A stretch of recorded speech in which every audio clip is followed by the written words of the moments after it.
One quick thing I just did want to mention, Jenny Campbell was quite concerned yesterday that everybody was getting themselves into a bit of a flap about how huge this is. I think it's probably two ways that we're trying to tackle that. Partly it's actually trying to increase people's confidence and their capacity to help with these things, and having Bryn and Virginia here to help with that is fabulous. And for us to learn from each other, because certain areas like wax, like cars, are a long way, and actually Armidale area as well, there's a few areas that are a long way ahead, and we can learn from each other. But also trying to keep it in perspective. I think within each health service, and particularly some more than others, it's only a really small percentage of our patients as well. So I think we need to just be mindful that it's not going to be affecting everybody that we see. It's just a small cohort in some areas. Obviously, state rehab service and areas like that is going to be a bigger chunk. But yes, really today learning what we can from these guys who are a long way ahead of the game for us, but also trying to keep it in perspective. So, thanks, guys. No worries, thank you. I'm going to stay up there in case. Yeah, no worries, no worries. So we do have a lot of information, and it is jam-packed, and absolutely the point is not to scare anybody off. But the reality of the situation is, and we'll go into how the Summer Foundation and Austin Health all came together around this, is that we've travelled all around the country. We've met with every single state and territory, the government there, the health services there, the NDIA there, and we've talked about what it's like and what health services need to do, and so we have that information now. And there's nowhere to get this information apart from having people who have done this and deliver it to you. So you can't go and Google what do health teams need to do to get people out of hospital with NDIS supports. It's just not there. And certainly there are some resources, specifically the Summer Foundation's coming out, and some health governments are putting things out. But I know from being a clinician on the cold face that all of that is helpful for about the first 30 seconds. And then we need to know, well, how do I actually do it? How do I actually make sure that people can get what they need in order to leave hospital? And that's what we're here to talk about today. So, yes, it is a lot of information. It's really dense information. If you walk out of here today feeling really overwhelmed and that you're at the bottom of a steep hill, that's probably true. But we're all there together. The NDIS is at that bottom of the hill. Every health service is, so that's okay. Don't beat yourself up. Just know all the things that you don't know now and slowly work over the next years to sort of develop that. But if you are feeling overwhelmed, please just speak up, ask us to slow down, repeat stuff, or clarify, because we don't want people to feel too out of sorts. So the Summer Foundation, as you may or may not know, is a national organization. Their head office is in Melbourne, but they work nationally, and their mission really is to make sure that young people aren't living in nursing homes against their choice. And they see the NDIS as a real opportunity to turn the lights out on that issue for good. And so when the NDIS came about, they offer these things called ILC grants, so information linkages and capacity building grants, to NGOs or different people out there in the sector to do things that need to be done in order to make the NDIS work. So the Summer Foundation saw this and said, great, we're going to put our hand up to work with health services nationally, because we are an excellent pathway to get to a nursing home for under 65. So we are the folks who are the step before people get there. And I'm a clinician. I've been a clinician for 15 years. I know that putting people in nursing homes against their will is extremely traumatic, and we're not sort of taking that lightly. Nobody wants to do it. It often is the path of last resort for these people. But the NDIS, the Summer Foundation said to the NDIS, look, I think we can really fix this problem through getting people the supports they need to get home and not go into nursing homes. So that's how the Summer Foundation came about. There's a summer housing branch where they help people find housing, and then there's all these projects that they're doing to help build capacity and keep young people out of nursing homes. So my name's Bryn. I'm the OT manager at Austin Health. That's a recent title. Of late, I've been the rehab stream leader, so 67 beds of statewide ABI, brain injury, neuro, spinal cord injury, you name it.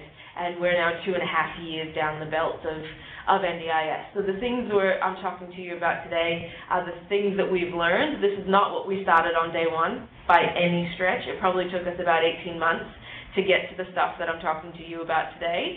And the only reason I know it works is because we tested and tried doing other stuff, and it didn't work, and we do this now, and it works.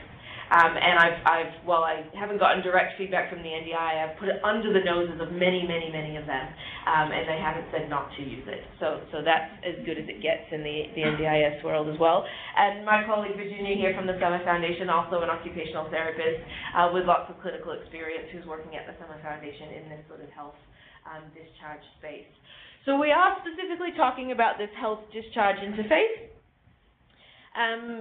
but it's transferable to everything. So everything to do with getting supports right through the NDIS is something people should be able to take away today. But the context, the way that we're framing it, is around people stuck in hospital who can't leave unless they have a funded NDIS package. So just by the nature of that, we're talking about people with very complex support needs. So quite severe disabilities and complex support needs. So we're talking the extreme end. So if you're looking at what we're talking about today and you're thinking, gee, this sounds full on, it might not be that full on for the type of patients you work with or the setting you work with, but the information is the same. You just might need 2% of it instead of 98% of it, like someone with a new complex disability needs. So just keep that in mind as we go. We're going to talk about what the discharge pathway is for people who are leaving hospital. We're going to talk about the role of each discipline and how to work as a team to achieve these outcomes. So there is no way a one-man band is going to get much at all done when it comes to hospital discharge and NDIS supports. This is a very much a large MDT team effort that it takes to get these people out of hospital. And the work is significant. It's much different than what we're used to, and it impacts what we do, but the outcomes that we see for patients are really, really, really positive, despite what you might hear on the news and in the media. So this is the NDIS discharge pathway, 4 steps. Access, pre-planning, planning, and plan implementation. Again, it sounds simple maybe, but you can't Google this. What are the steps?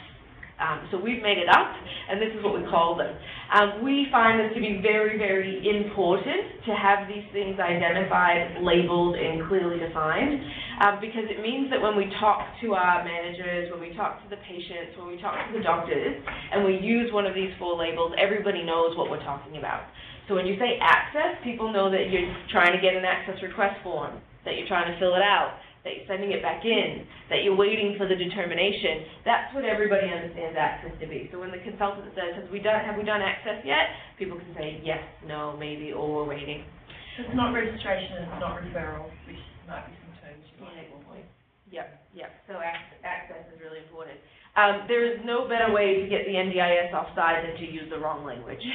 Absolutely. If you say the word rehabilitation to them, it doesn't matter what support you're asking for, they won't pay for it. If you say referral, they don't want to be a part of that. This is all about choice and control from the participant, and it's all about access and initiation and voluntary engagement with services. So great point. Pre-planning. So pre-planning is a very, very, very important, perhaps the most significant step, and that's getting ready for the plan to leave. So that's developing a 12-month plan for all the supports a person is going to need in order to leave hospital, stay in the community, and live there for the next 12 months. So quite a big piece of work. The significance about pre-planning is that it's basically discharge planning on steroids in a different language. So we have way more supports than ever to negotiate. So there's no caps with NDIS, there's no funding packages with NDIS. NDIS will fund whatever is reasonable and necessary and whatever the participant needs. So that means that we have people leaving hospital regularly with upwards of $200,000 worth of funding in their plans. We have people leaving hospital semi-regularly with upwards of $500,000 in their plans. And for people with high-level spinal cord injuries, they have plans of excess of $800,000. That's not expensive. It might sound a little shocking, but that's what it costs. That is according to the data and all our experience here on Earth, that's what it costs to set somebody up in the community for the first time after a new severe disability. So pre-planning is doing all of that work in the NDIS language. So figuring all that out, adding it up, putting together, and then translating it. And I will just mention for our mental health guys, certainly some plans that I saw of people with complex needs who came in, even not a newly acquired mental health condition, but came in for a readmission and then set up with big plans if you're talking about very complex support needs in terms of behaviour support. So still the same. When it comes to planning, planning is the act of the planning meeting, so it's a 1 to 2 hour meeting. That's what it looks like generally nationally. In places like WA, like Perth, and in the regional areas, planning might actually take on a different form. So just like everything with the NDIS, you have to be prepared for it to change, and you have to be prepared for your local context to influence some of these things. So I'm providing the sort of generalist experience, what happens most of the time, but if you work in a regional area, or you work in an area that's going to have close contacts with their local NDIA offices, or local area coordinators, capitalize on those, your circumstances might then look very different around planning.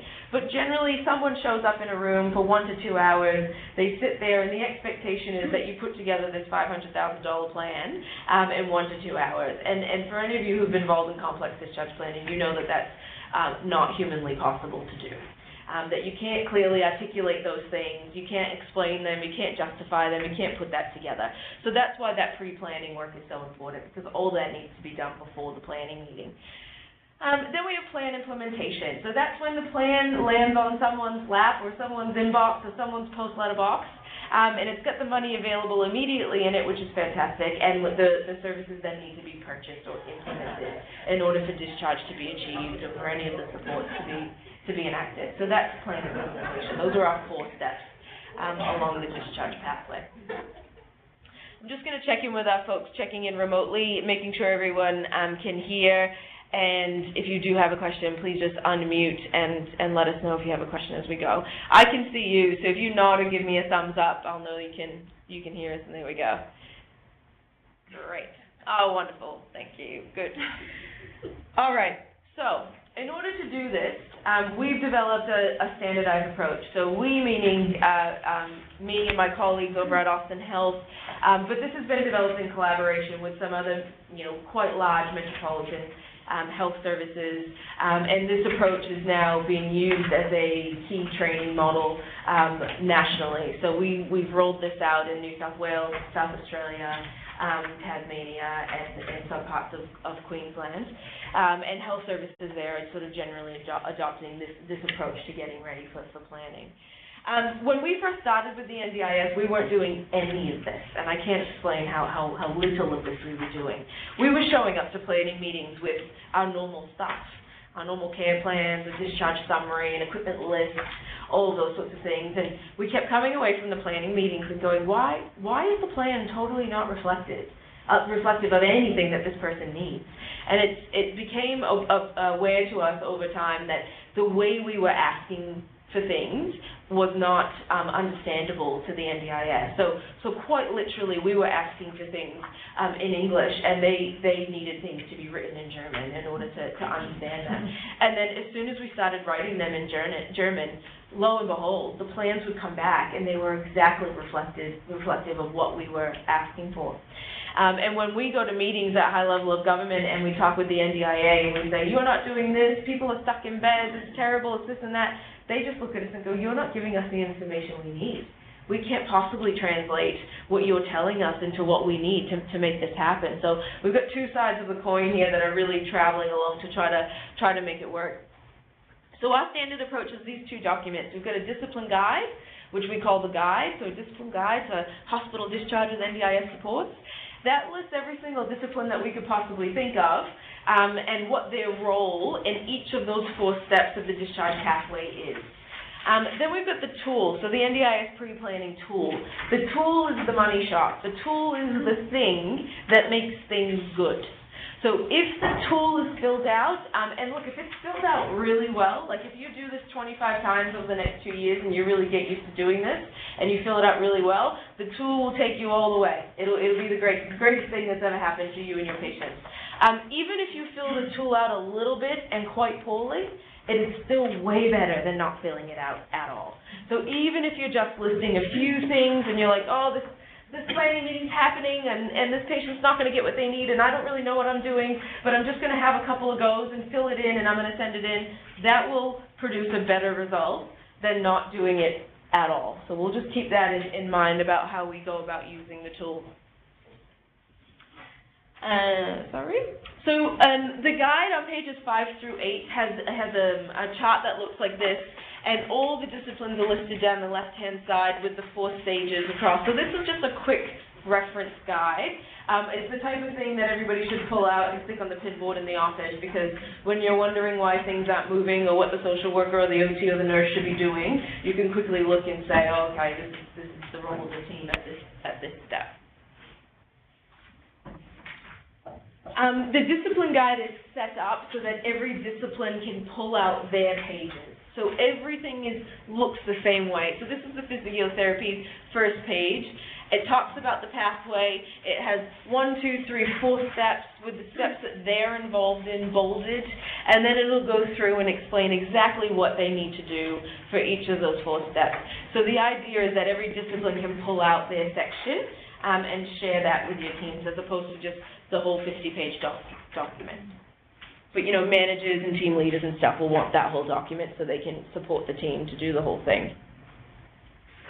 The tool, we're going to go into extensive detail in the pre-planning section. So trust me that you'll get a gut full of that in a moment. We're going to talk quickly about access, because obviously you can't get to the point of planning unless you do access properly and actually obtain that access. There's some things about access. One is it's a paper form, and the only way to get that paper form is to either ring up the 1-800 number and request it, and they'll take some demographics. We were told by the NDIS yesterday, it's the first time I've heard it, that you can also email the National Access Team and say you're from health and get the form that way. So I'm cynical by nature, but I'm hopeful that is actually true and it'll work. So we're gonna email everybody around with those details, because that was a bit new to us. But anyway, they're gonna send you some paperwork, and it's gonna have a coding number on it. That coding number is really, really important and significant. If you send an access request form back that doesn't have that coding number on it, it's going to end up in the wrong place, in the wrong hands, at the bottom of a pile, and your 21-day KPI for finding out if someone's eligibility will quickly blow out to 3 months. So our advice to everybody is don't take your chances, however tempting it might be, to fill out a blank access request form and just send it in. Go through the proper channels, get one sent to you, make sure it has that number on it, make sure it's filled out, and then you send it through.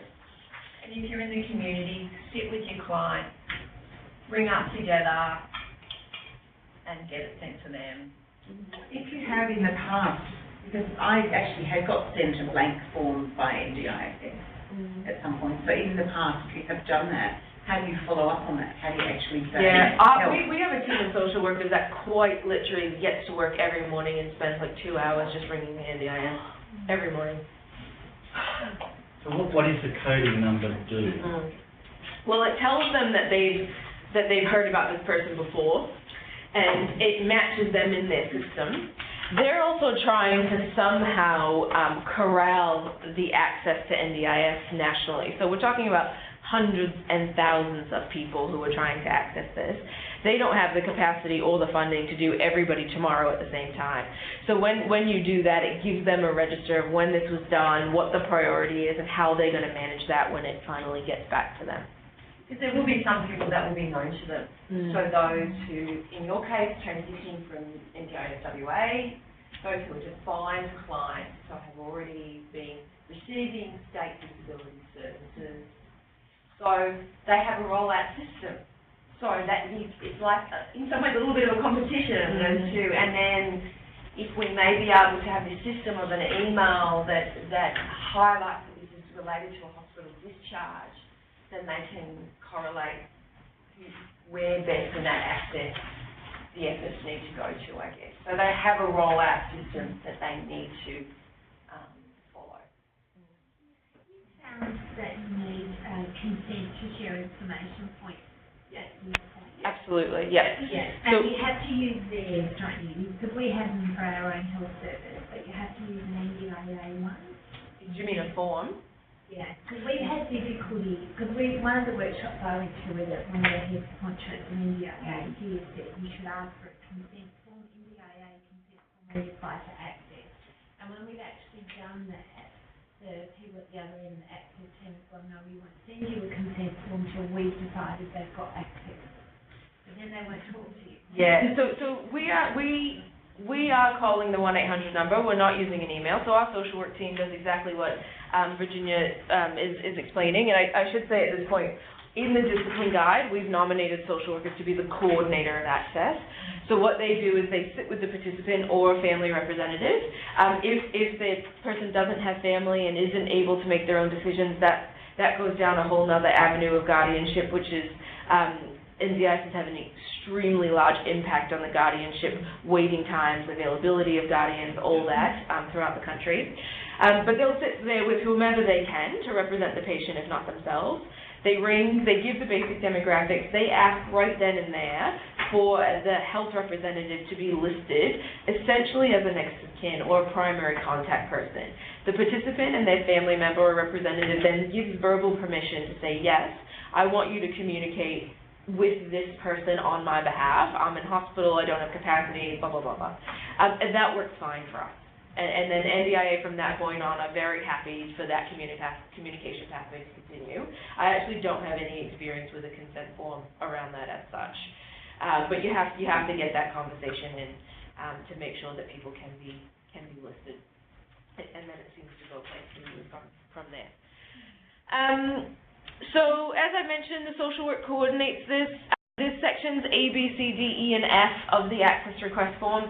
Sections A through E are largely demographic information. The social worker fills that out with the participant, gets all the information in there. And then section F is really about the allied health or the multidisciplinary team completing that. We do recommend that when you send the access request form back, you send a cover letter or write on the top of it, priority access, this person's in hospital, if they actually are in hospital, or in the subject line if you're emailing it back, priority access, this person requires support to leave hospital, just as a way to flag to the NDIA that this is a unique instance. According to how the NDIA prioritizes access, people in hospital are actually considered the least priority because they're safe. So the NDIS prioritizes people who are maybe facing homelessness or severe risk in the community over people who are housed, and have a support team. We all know the irony in that, but I can certainly understand from their perspective that makes sense as to how they've chosen to prioritize. So here's the list of all the people involved in doing the access request form. So mostly we're talking about Section F, and the doctors do the diagnosis and sign it off. There is a lot of misconception around there about all these reports that are required for access. And really that's not true. The only thing that is required for access is the access request form. The trick is it has to be filled out properly in German, So if your team gets really good at doing that, articulating disability and the permanent and significance of it in a way the NDIS understands, then the access request form is really all that's needed. Certainly if you have a really good allied health report, specifically for people who may be on the edge of access, those things are really helpful. We also send in the CAN, so the Care and Needs Assessment Scale, which is a one-page, really quick tick box thing that the OT does. It's a standardized assessment, and that goes in as well.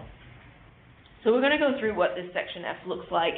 Every box is set up just like this. So mobility, communication, social interaction, learning self-care, and self-management. The person that you're supporting with access does not need to have a permanent significant disability in all of these categories. They can just be in need of support for one of these categories. So that's fine. Don't feel like you need to force information into all these boxes if it's not relevant. The NDIS pretty much, just almost, doesn't really care what's wrong with you. And we in health, and I see it all the time, we impose this on the NDIS more than it's actually true. They don't care if you have severe depression or a spinal cord injury or MS or schizophrenia. All they care about is that you have a permanent and significant disability according to their definition of disability. You do have to have a diagnosis, of course, but that's just a really small part of it. So getting the language right in access means that you have to have a good understanding about what the NDIS thinks disability is and how they articulate that. So diagnosis, impairment, activity limitation, and participation. Those 4 things, in a sentence, make up what NDIS believes disability is. And we're going to go through that in a bit of detail. Very happy, we'll be sending out these slides to people. Yeah. I know some people like to say, like to write to kids alerts away, but don't really need to. Yep. So if we were talking about diagnosis, of course, something like a stroke. So Jack has had a severe stroke, or Jack has been diagnosed with paranoid schizophrenia, for example. And then we need to talk about the impairment, which has resulted in a permanent cognitive and communication impairment. And I'm totally going out on a limb here with some mental health examples because I know we've got some folks in the room. But for example, you might say that if Jack has paranoid schizophrenia, he has impairment in being able to interact with people. So he can't talk to people who he needs to talk to live in his community. Then we need to talk about the activity limitation. So someone has a stroke, they can't think or talk well, and so it means that they can't have conversations, can't do the things. So we're slowly building towards what that functional impairment is. And then we just want to talk about the participation. So what do they need to do? What do they want to do that they can't do now? When you get to this point in the explanation of disability, a light bulb goes off for the people at the NDIA and they go, oh, I understand how we can help now. I understand what's going on for this person and how we can engage with them to help. So in Jack's example, he needs some capacity building support so he can maintain his speech therapy gains so he can communicate with his kids, which is the participation thing that he can't do without the support from the NDIA.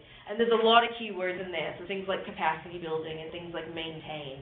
That's the German language stuff that we have to get really well versed with so we can include in the access request form. Rehabilitation is English, maintenance is German. Yeah. There's a good chance someone just screams for the word rehabilitation and then just puts it in the file. All right, so we've talked about some tips. Medications are not required on the access request form. When we went around to the NDIA in every state and territory, they said, can you please just stop listing 53 medications on every access request form? We don't care.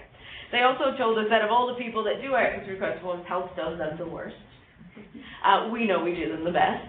Anybody could read them throughout the world and understand exactly what we mean, but in German it doesn't make sense, so that's okay. The other thing about access, and a big question that came up yesterday in the workshop that we did, is when to start it. And by and large, you want to have the word yesterday in your mind when it comes to this. However, there are definitely exceptions to that. What helps you make the decision about when to do this is getting to know what they mean by permanent and significant. So much like other systems, you don't need to know exactly how severely disabled this person will be a year from now. You just need to know, yes or no, are they likely to have a permanent disability for the rest of their lives. It doesn't matter how severe that is or how severe it's going to be. The NDIS is very happy for you to need a ton of supports tomorrow and not any at all in 2 years. That is perfectly okay. I was just wondering if you could explain how, as a service, though, you discuss that or come up, I know the social worker is responsible for getting access request form. Is the social worker making that decision, or are you talking about it as a team? How do you come to that point? We talk about it in a team meeting, and again, just by the nature of the core group that we're discussing today, which is people who get stuck in hospital, these people on day one, you know who they are. They come to your ward, and you're thinking there is no way they're going to be able to leave and go home without significant support. So those people should be an easy yes on day one. And what I would do is in the case conference or in the team meeting, have that discussion. Is this person likely to require some support for the rest of their life because of this disability? Doesn't matter how much or what kind, a yes or no question. If everybody around the table goes, yep, then you go. So for example, I work in neurology, and most of our patients would leave our ward here, our acute ward, and go to the state rehab service. Yes. Are you saying that we should be doing that from No. the setting? So that's a great example of one of those questions. Okay. Yeah. You might get some people, and we can use our FIM scores. We talked about that yesterday, right? So someone comes in and they've got 1s for FIMs. We know that those people are very, very unlikely to get to 7s. That's an evidence-based thing. We know that. Young, non-progressive neurological clients are an anomaly. They're an exception to that, because you know what someone can look like on day 2 on an acute stroke unit, and then on day 5, totally different. So we don't want to be doing access for those people. But when they get to rehab and on day 14, it starts to become quite clear that those FIMs are only going to get to a 3, then they would do it. The NDIA, I think they have some memos up about young neuro, and rightfully so. We don't want to be pushing the NDIS on these people if they're actually going to recover to a point that they don't need it. So we, in the hospital system I work at, we're almost solely doing access request forms when they get to rehab. We're not starting them in acute. That might be different for you guys here, so it's a good conversation to have in your teams. An example of when we do them in acute is for people with an amputation, and people with spinal cord injuries, so ASIA A and B spinal cord injuries, we do them for them because that's a sort of no-risk pathway. The NDIS knows that if they get one of those access requests on day 2, it's legit, whereas for a young stroke patient, they'll question that. With the list A, like we didn't have the list A of conditions that are pretty much automatic without other evidence under WA and NDIS. Do you write that if you have people, because like particularly in PAEDS, the list is about 2 pages long. Yeah. So if your client has one of those diagnoses, it should be the first thing that you write in that box. And that's a great point. You need to write the disability that mostly impacts the person's function. So in healthcare, we do it the opposite. We write the condition that's most recent first. And what we see a lot happening is someone with progressive MS comes into hospital with a hip fracture, and the health team write hip fracture and not progressive MS, and then these people get knocked back, and that whole thing. So make sure you're writing that condition. If it's on the list, you write it right at the top. Certainly we are experiencing that those people go straight through without question. Just one comment about on the list, that there will be some conditions for some of them that you need further evidence and information. For example, brain injury and spinal's on the list, and you think, oh, that's exciting if you work in the world of brain injury, but you still definitely, their definition of brain injury actually relates to spinal injury. So you need to be defining that brain injury in terms of the functional impact. Yeah. Where's the list? Where do you find the list? It's on the NDIS website. Yeah. Can I make just a quick comment for psychosocial disability for access? Little trickier in the kind of that acute rehab phase of to evidence psychosocial disability. The NDIA want evidence that there has been some best practice treatment has occurred, because we know that treatment can occur and disability doesn't happen, because the treatment can actually not result in disability. So if there's evidence that treatment, best practice treatment has occurred, but there's still quite moderate to severe functional impact, and it's looking likely to be lifelong, then go for it. But it's a little bit harder to evidence the psychosocial disability. Across the nation, they're getting better at it, but just be aware that it is a really hard learning curve that you work, and your NGOs get good at it. So work with them, because they get good at working out, okay, they've been through some treatment period, and even though they're going to have highs and lows with their condition, there's evidence enough that this is looking quite significant. No, I was going to say, could you use that like an example? So if you think of quite severe anxiety and depression, okay, so the NDIS need to see that there's been a significant amount of attempted treatment and best practice treatment, and yet there is still being ongoing quite significant, moderate to significant disability occurring that's likely to be lifelong. So this person has significant difficulty leaving their house and engaging in their everyday, significant difficulty in being able to maintain employment, be able to work, be able to study because of the effect of that anxiety and depression, the functional impact of that anxiety and depression. And the NDIS, you know, there's a lot, especially in early days, a lot of conflict around the mental health wellness model and how, you know, you couldn't find a degree of that reflected in much of the NDIS documentation. So it is important to know, as I was alluding to before, that the NDIS firmly believe in the wellness model, and they are very happy for people who have obtained access to have periods of wellness where they don't need support. But I guess the good news about that is once you're in with the NDIS, you're in. They're not going to kick you out. So if you do become unwell, you have an opportunity to reinstate your supports without having to prove your eligibility again. So I think that might be a positive thing. But But in that evidence base, I know one of the outcomes that we had a patient had COPD not back, and the NDIA said because you can have a lung transplant. And like we decided we never do a lung transplant. Do you know where they get there? Yeah, no. And you know, a perfect example of this for me is the obesity argument. So I mean, at Austin Health we have a fantastic national obesity service there, and so the evidence around obesity is drilled into us, and we know that this is not a life choice. We know that these people have a different physiology and makeup, but I hear the NDIS talk all the time about how they just need to stop eating. This isn't a disability. So there's a long way to go around defining what is a health condition, what is a disability, what is an act of free will, and what is there's a long way to go in that. The advice that I give people is that we need to do our best to articulate the functional impairment and disability. What I really don't want to see health services do is not attempt access because you ring up and somebody tells you COPD and obesity don't count. That person may not be eligible, but we should try to get them if they have a functional impairment due to what's going on with them. They must be collecting data, so at some point we're going to see treatment. Yeah, and there's also court cases coming out left, right, and center that are testing these things. The NDIS only has the Act to go by, so it's a long read, but I really recommend reading that because if you do, it really puts your mind where their mind is, and it shows you that. When the only thing you have is a big 250-page act to guide your decisions, it can be a game of semantics. It could be how you articulate things according to what their act says. The act doesn't list the conditions that are excluded.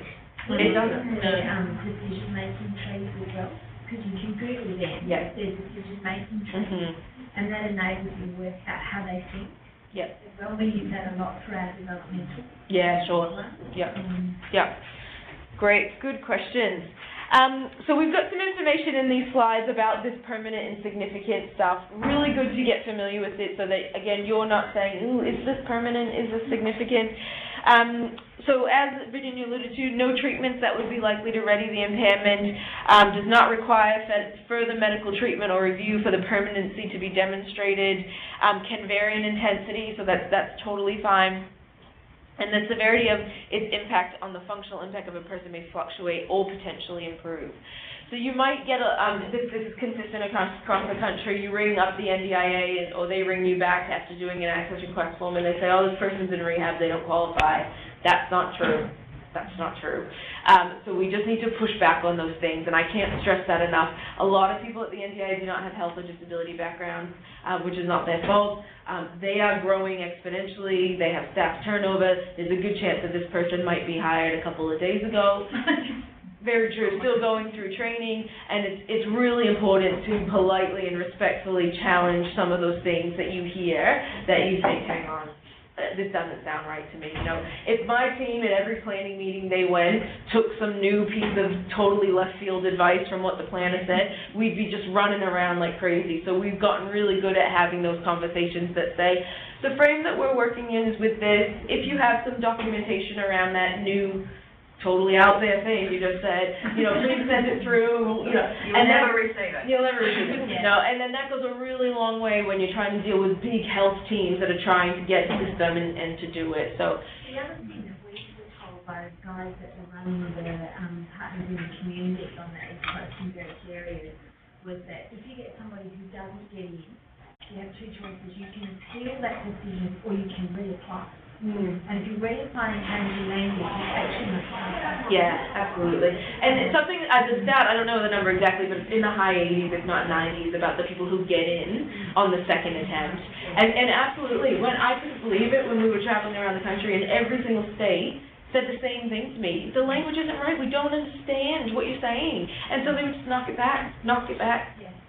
Really, really good information in there. Can I just ask one thing about the permanency with regards to people with amputations, for example, lower limb amputations? What about if the plan is for prosthetic limbs and gait training and because the limb is a piece of assistive technology that they need because of a permanent and significant disability. I have seen in writing that the NDIA on the automatic through list is a double amputation, so having 2 or 4 limbs amputated, and a single limb amputation means to have some more justification, but they're all getting it, because they need support. Remember health responsibility for rehab though, and your state may agree that they're supplying the first leg. To be very crude about it. And then after that, the ongoing prosthesis, if they meet eligibility. Remember, they've got to meet eligibility on moderate to severe functional impact, and that functional impact is likely to need lifelong support. If you have a well-functioning, high-functioning amputee, they may not meet that criteria.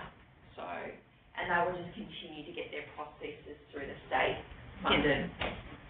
Bryn, can I just also ask what your experience has been with that additional supporting evidence form that you get? So imagine you're sort of sitting at that top end where you probably don't, but there'll be scenarios where you do.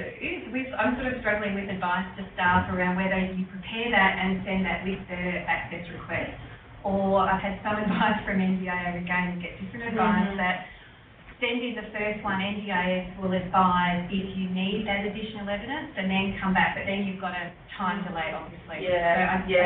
We're struggling with that same thing. So when we found out that it was all around this language thing, we did all this education about the language.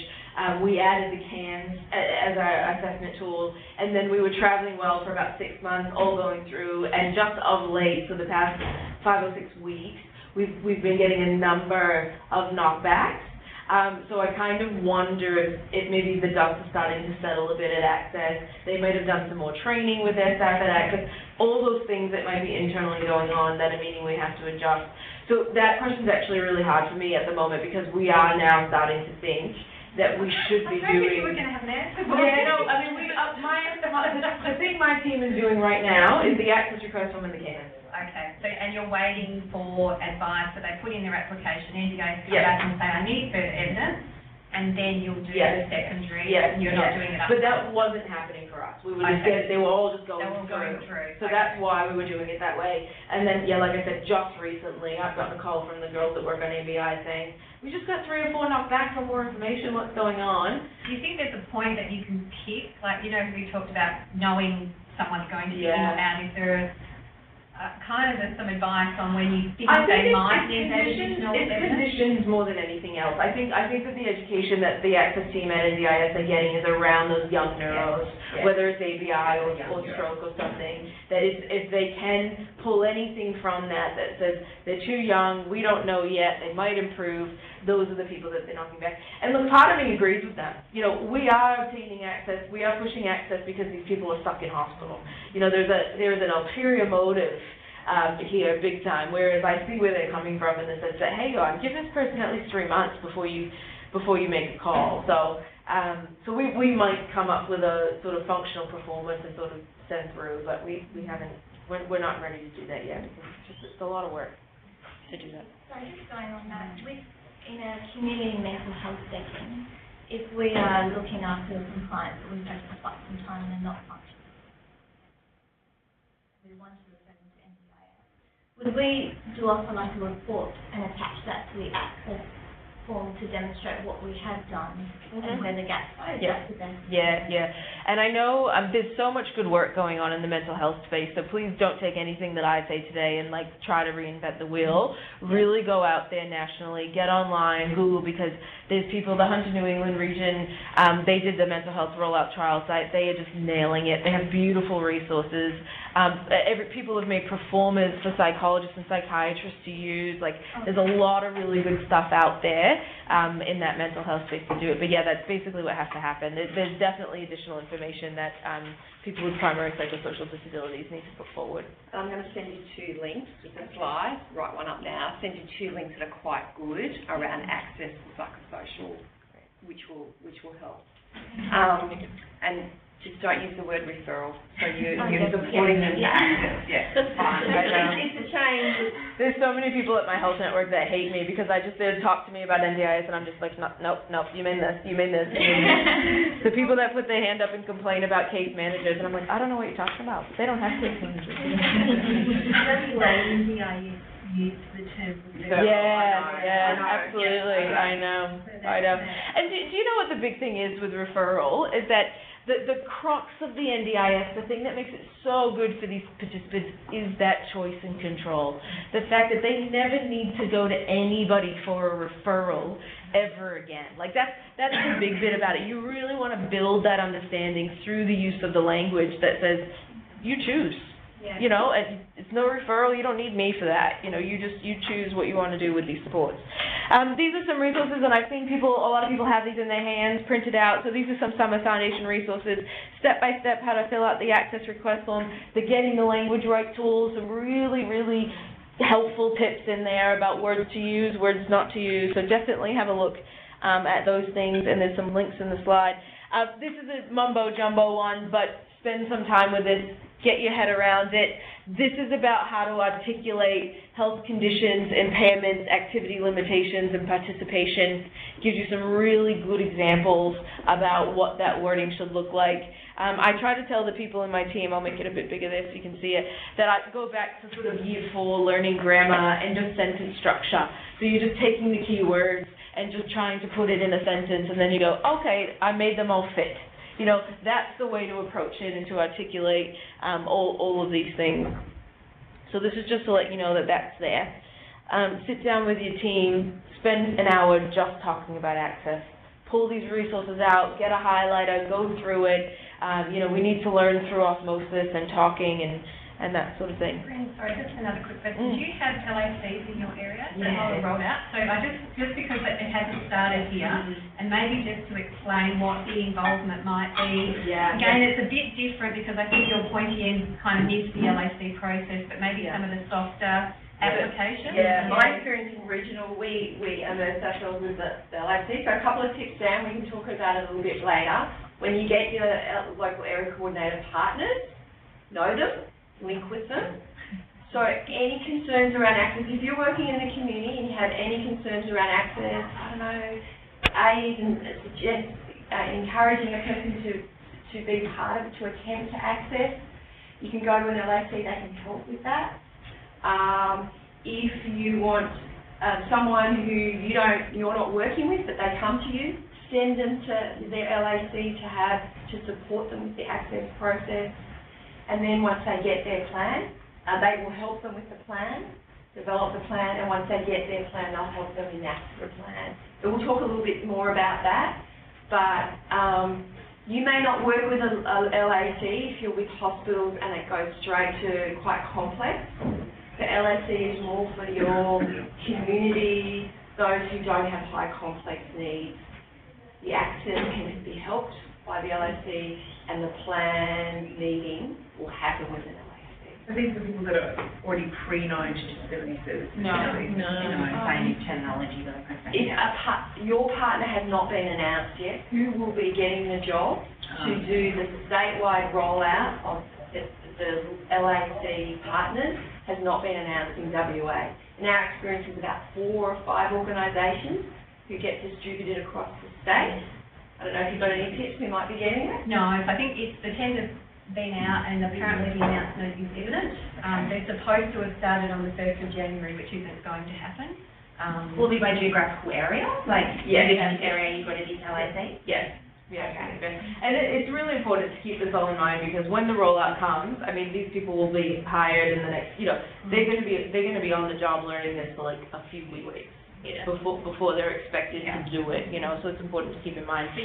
From your perspective. Oh, I'm green with envy about everybody that has a relationship with their employer clinic. So certainly in regional areas, this is paramount. It is fantastic. It is just the best to the hospital, have a morning tea, coffee, give them some free pens, whatever you need to do, because it is just great. So this is happening in Alice Springs, in regional New South Wales, parts of regional Victoria near the border, but in the big metro areas, we don't see the LACs, and in fact, we have had some of them show up, see what we're about to ask them to do, and turn on their heels and hightail it out of there and get someone from the NDIA to come down. So that space is going to evolve, over time as people get on and the NDIS goes. But in terms of the health service, the other thing I will enforce for people who are in hospital beds is that we need to take the lead with this work, because the time frames, the inpatient stuff is not the time frame that other people use. So while you might get sort of LACs or people that say, oh, I'll help with access, or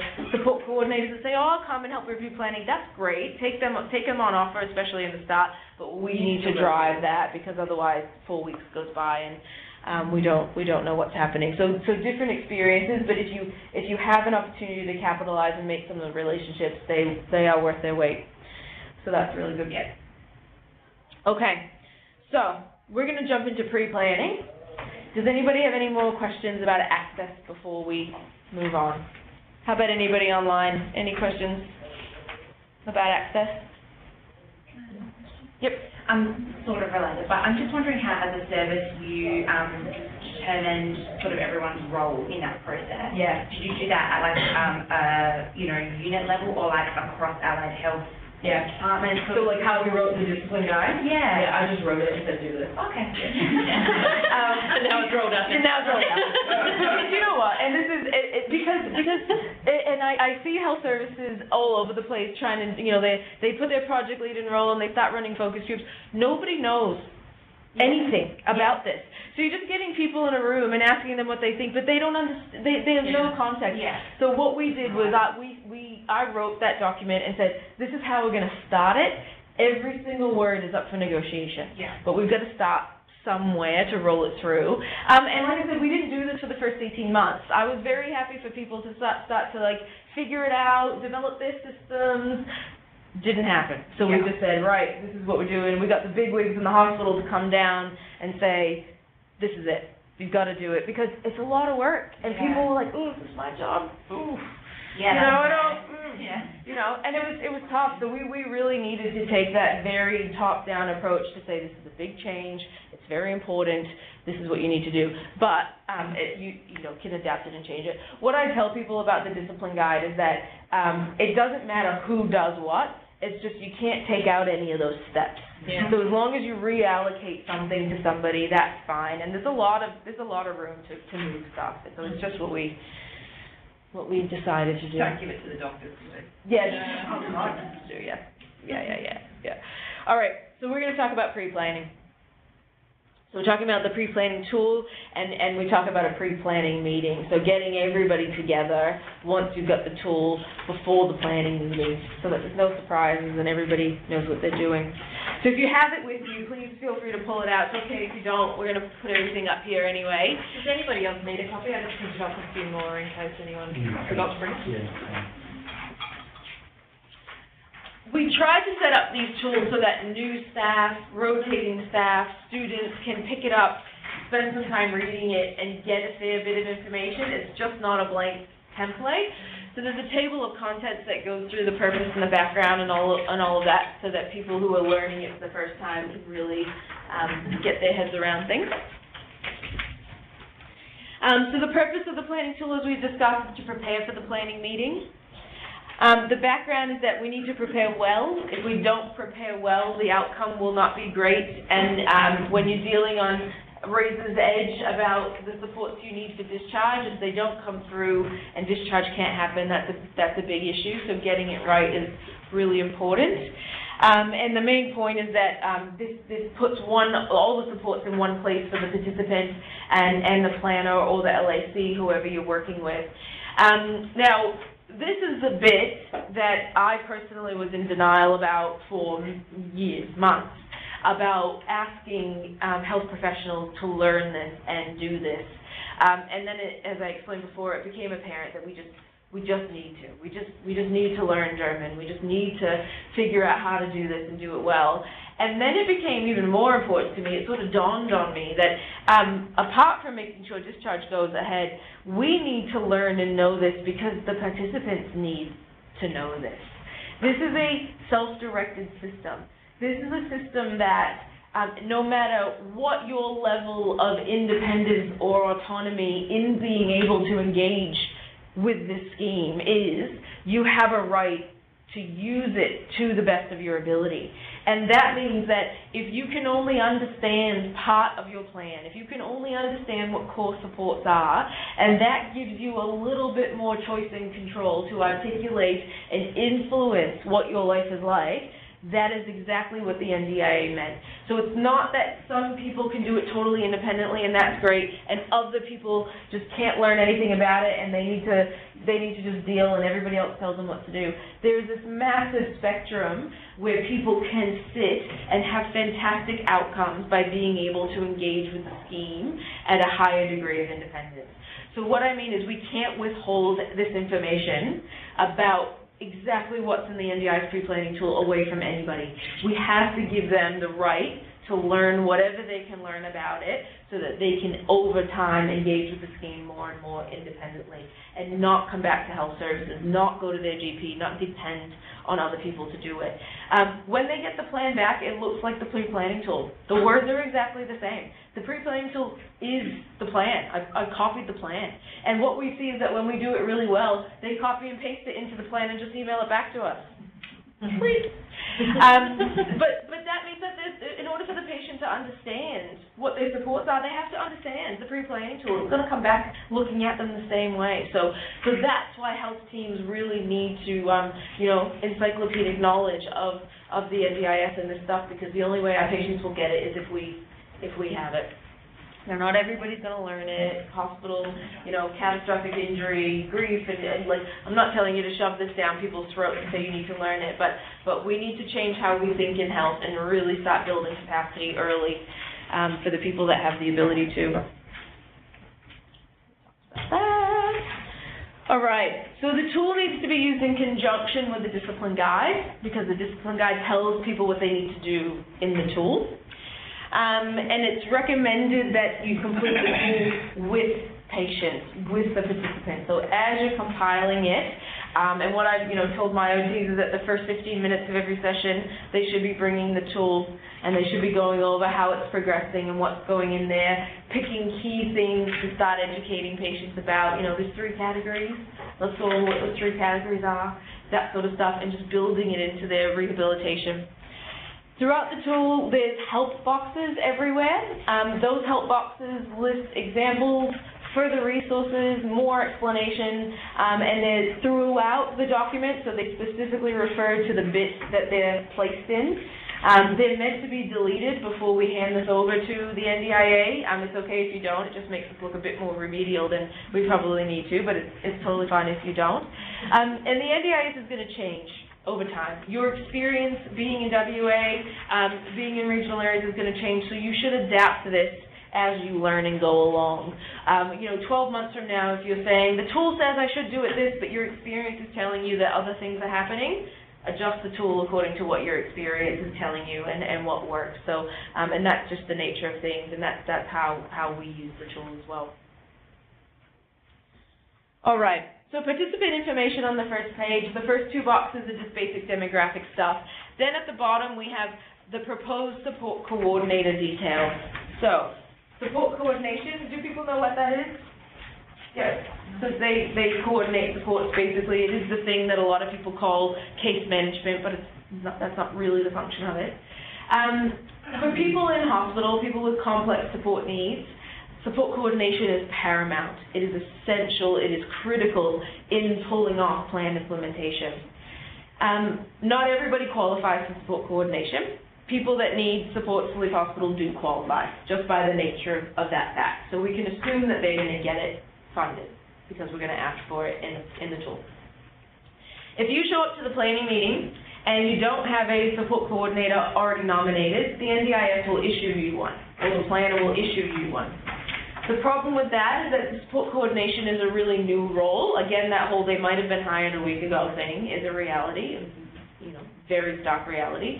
And if the support coordinator isn't very, very affluent in their role and in disability, and in fact maybe specific types of disability, it can be really, really hard to pull off plan implementation. So what needs to happen in health, and what is happening in health, is that we're starting to build these networks of support coordinators who we know, who we trust, who are good communicators, who are building expertise in their role as support coordinator. We're listing them in the plan right on the first page, so that way we know that our participant is going to be using that support coordinator to leave hospital, and we're not going with a lottery system that might not end okay. Do you have a question? So who are these, where do these support coordinators Yeah, go? are they private engaged at all with them, with Yeah. any that are happening? I've had one just recently for a complex patient who was in hospital. She's already with the NDIS, but she had a support coordinator. It was great. Just like with all supports that the NDIS funds, so the NDIS doesn't provide anything. It's a free market system. So the NDIS literally made up this role called support coordination. They typed out what it looks like, and they said to the free market system, start hiring these people. Call them support coordinators. So businesses are just doing that. Individuals are just doing that. Is there any way to check someone's Yeah, there is. Yeah. So you can search for registered providers on the NDIS website. So you can go and look at support coordination, see who in your area is registered. So that's a great starting point. What I would suggest is that you go to some of those community-based disability providers who you know and love, who you've worked with for a really long time, and ask if they're registered for support coordination. Those are great starting points. What we do is then we keep an in-house list of our recommended support coordinators, so that way we're only suggesting these people or these companies to our patients to use. But it's taken us a very long time to build that up. So when you're just starting, go to the provider website, call the people you know that are out there, ask if they're registered, and then you just start working with these people and you start to get a feel for who you want to work with more. Your local area coordinators will start to get a feel for support coordinators as well. So the idea is you might be just working with your patient might be just working with the local area coordinator, but most likely for more complex, they'll have a support coordination. But the first step might be a local area coordinator. You go, this is too big, we need a support coordinator.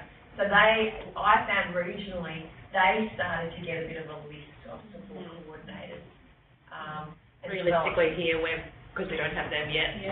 We're the only holders of them. And I think it's just been whoever we've run into so far, and some have been better than others. And share that information. So we get email whips around all the time that says, just worked with this person, here's their contact details, they were fab, they've got a keen interest in acquired brain injury or a key interest in psychosocial disability, and then we just keep using them from there. But should it be the client that's choosing this person? Absolutely. So great. So with everything that goes in the pre-planning tool, the client gets to choose everything. They get to choose their provider. What happens realistically, specifically for people who are stuck in hospital, they go, oh my God, can you please just tell me who to use, I can't go. But 2 or 3 years from now, on their 3rd or 4th plan, these people should now be able to go to the open market and say, right, am I buying a Ford or a Mercedes? What color do I want it to be? Who do I, that's the idea of the NDIS. So what we do in health, in order to facilitate choice and control and not do referrals and not just tell people what to do, is typically what we do is we offer 3 or 4 things that they can choose from. So we might say, here's a list of support coordinators in your area. We've worked with all 3 of them. If you want my 2 cents, I would pick that one, but up to you. Let me know what you think. And we do that with everything, with physios, OTs, support workers, plan managers, you name it. Everything needs to be offered to patients in that context so that they can make choice and control. A lot of people in health are worried about strongly recommending due to some conflict of interest. There's nothing wrong with that as long as you or your health service is not profiting from that situation. So if your health service registers for OT, if you become a registered provider for OT, you can't give strong recommendations to use your health service as OT. But you can list 4 things that includes your health services OT and say, can you choose one, and you document really well on the file that that's what you've done. And that they've chosen that. Yeah. Sure. Yeah. And the reality So is, it's with what we already do anyway. everything. And I mean, you want to do things like, if someone needs speech, social work, physio, OT, dietetic, you don't want them going to 5 different private providers in your area. And there aren't going to be many people from several years that do all of those in-house. So you might just say, look, you've got a really complex thing going on, you want all your stuff in-house, there's one company in your area that does that, just go with them. That's fine. Rin, just quickly, in terms of that support coordinator, you would have people that you're discharging out regionally remotely. How are you dealing with that support coordination? Is it better for the support coordinator to be local and based where the client is going home to? And then do you possibly have some issues, which I know we have, there's actually not appropriate support coordination available in that community? I don't think we definitely are experiencing that. And if I go back to 12, 18 months ago, there were a lot of support coordinators that were taking on people anywhere and doing a lot of remote-based support. So we had our Geelong trial site, so Geelong's about an hour outside of Melbourne, so there were support coordinators there who were really, really good, and they knew that there was a market opportunity in Melbourne, so they would start in-reaching and they would do stuff, and that was great. 12, 18 months on, we are going much more local because all the new services that have popped up in these regional communities and stuff, you have to have that local context to go to. So that's a consideration for Metro if you're recommending that you need to be looking at, and maybe touching base with your local health teams around who you know, who's in your area support, and then the scenario of no support coordination. A good one for the Metro base who are doing great work and do it really well remotely. So keep that in mind too. And they can work with the local, once you have your LAC, they can work with the LAC who's going to start to know their community, because that's the LAC's job, to know the community. So don't just think they have to be local. It's great if they start to set up, but in that time lag, a good Metro who's been doing it for a while and knows their staff. That's helpful. And we certainly, we get, we had a discharge recently, someone was in the far northwest corner, on the South Australian border. We just didn't know anybody out there, so we just took the gamble. We let the NDIS find one and issue one. That's all we could do in that instance. So listing support coordination on that first page of the planning tool gives your client the best chance of getting someone who's going to be able to help them at the moment. Don't beat yourself up the first dozen times you do this. If you don't have your list of support coordinators, if you don't know anybody, that's fine. Take your gambles. Let them issue one, you'll slowly build up your references, so don't stress too much at the start. Plan management options. You need to know about these plan management options because every single one of the supports that you're going to write down with your participant, with your patient, needs to have a plan management option allocated to it. So this is how people manage the money that the NDIS is going to give them. Self-management is probably not a good idea for anybody on their first plan. Self-management means that you need to manage your NDIS plan like it's your own personal business. So you need to keep your invoices, you need to be held accountable, you need a separate bank account, you have to be really fluent with using technology in the portal, and to be honest, with a new disability, you can't do this. Like your life is in such a state that adding this on top is too much. Having said that, we have had some young people with spinal cord injuries who have said, that's okay, I'm going to try it anyway, and that's fine. They have the right to choose that. It doesn't mean self-management that they give you $300,000 in a bank account and you have 12 months to spend it. That's not what it looks like. It just means that you can choose providers who aren't registered. You can pay for something with your FPOS card and then get reimbursed because you know the money's already there and allocated to that. In general, the NDIS is not reimbursed, so please don't get that confused with, pay for it now and get the money later.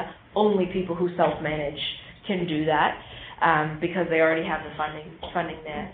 And it just gives people a bit more flexibility. So if you imagine a young person with paraplegia who's into hand cycling and they know they're going to go out somewhere and they blow a tire or they row a cushion on their cycle, burst a cell, and they can just go into the shop or they can just order one and they can pay it and they know they have the money in there. They don't have to go through all this rigmarole to get the stuff that they need. So that's what self-management looks like. Again, not recommended for people on their first or second plan. Agency managed means that the NDIA managed the funds, which means it sits in the portal, so that your service providers log on to the portal, you can log on to the portal, the service provider, so your care agency or your support worker agency will send you the monthly invoice, and it comes up on your portal, and you just click pay, and then the money just pops over to their account. So it all just sits there, and all the business interaction happens there. You have to have a pretty good knowledge of how to use a computer and all that sort of stuff. It's connected to your MyGov account, so you have to have all that, and it's a bit of work. The NDIA, if you ask them, will say that support coordinators can help with that. They're not giving out a ton of money for support coordination. In my opinion, you don't want your support coordinator clicking around on a portable portal for you. They can help you in much better ways than that. That leads us to plan management. So plan management is a line item in the plan all to itself that the NDIS will fund to provide a plan manager. And basically what this is an accountant who takes the funds in your NDIS plan and manages it for you. So they pay all your supports. They map it out over a 12-month period so that you can see how you're tracking on spending your money. So if you pop into hospital for 3 weeks for a health-related issue, your support worker money is starting to build up because you're not using it. They can show you that you now banked $5,000 for that. How do you want to redisperse it, or don't you, that sort of thing. So what we are recommending now for people who are leaving hospital, who are on their first plans, is that they use plan management. Just like support coordination, you have to go and find who's registered for plan management. Get to know them, get to love them, invite them around for coffee, they become good ones, they come to your meetings, they help you do all this, they get discharged off the ground. What types of places do these people come from? Yeah, great question. It was really fascinating to watch this evolve over the past 2.5 years. But originally, the disability people out there were doing it. They were just registering for plan management, and it was not going well. We weren't recommending plan management because it just meant that people were sending invoices to the plan manager, and they were waiting for months and months to get paid, and you couldn't get responsive. 2.5 years on, accounting firms. Yeah. I've switched on to this, and they're registering, and they are brilliant. The stuff that they're advertising, come to us, we've got an app, we've got a portal, we've got a thing that you can we'll send you every month that just plans it out, that sort of thing, which is fantastic. It's been really, really good. And sorry, for the first two options, is that including, someone like your spouse or your parent doing it for you? Yeah. A lot of parents choose to self-manage. Absolutely, they choose to self-manage. There's a great thing around self-management for support workers with people with unique or specific needs. So if it's an issue you experience, which a lot of people experience in behaviors of concern, about a revolving door of support workers, really needing that consistency, really needing specific people, parents or family members might choose to self-manage so that they can pay somebody a little bit more, so that they can adjust their work conditions in a way that a big support worker agency might not enable them to do, so that they can retain these staff and get the support that they need. So there's a real advantage in that to do. Just the thing that came up yesterday with plan management, I think people were, there was a couple of questions that came through. So this idea, well, if you get plan management, that's less money you're going to get for other things. It's not a competition. So if there's enough evidence and it's related to a person's goals as to why plan management is required, it's not the expense. If you don't get it, the expense is something else. Is that right? Yeah. No, and I joke, but the way I talk about this is everything has its own box, right? Because we go a few pages ahead. This is what the plan looks like. Everything has its box. All 15 of those supports, which we're going to get to, have their own box. Plan management has its own box. Nothing else can go in that box. So if you see plan management and money, that's the only thing that can be useful because it's in the plan management box. It's not going to take it away from equipment or care or anything like that. What makes you ineligible for plan management? That's a great question. And the NDIA, that's right. The NDIA would kill me if they ever get a hold of these things. But, and I'm not lying, it's true, in the Act, it's written that when someone requests plan management, they have to be offered it. It's non-negotiable if they ask for it. Again, it's one of those things that when you say that to a planner, they'll tell you categorically that's not true. And then we have the Act printed out, that page of it, and we just hand it to them, and then it's fine. Yes. If somebody's on an admin order or doesn't manage their own finances, Yeah. that kind of thing. Yeah, I believe in those situations they're funded with plan management, and then they do that. A lot of people that we have that have guardians have plan managers that the guardian selects, and then the guardian works with them. Yep. And you have a plan manager and you have a support. Yeah. Separate things. Separate. Yeah. But I'll tell you what's beautiful is when they work for the same company. Yeah. Oh. When a client chooses a support coordinator and plan manager, and they've got a $500,000 plan, and we sit there before discharge, and they just chat and work the whole thing out, and you're just going, oh, this is fabulous, it's great. That'll take years to happen. It's not going to happen tomorrow. It'll take years to happen. All right, participant statement. So I think we're on page maybe 3 or something of the plan now. The participant statement is exactly what the participant statement looks like in the plan they're going to get back from the NDIA. This is the conversation that the planner or the LAC is going to have in the planning meeting. They're going to ask the participant these questions. The reason this is really important to think about and discuss with the participant before the meeting is because they ask, tell me about how things are going for you now. What supports do you need? And when someone's in hospital, they're going to go, nothing. I'm fine.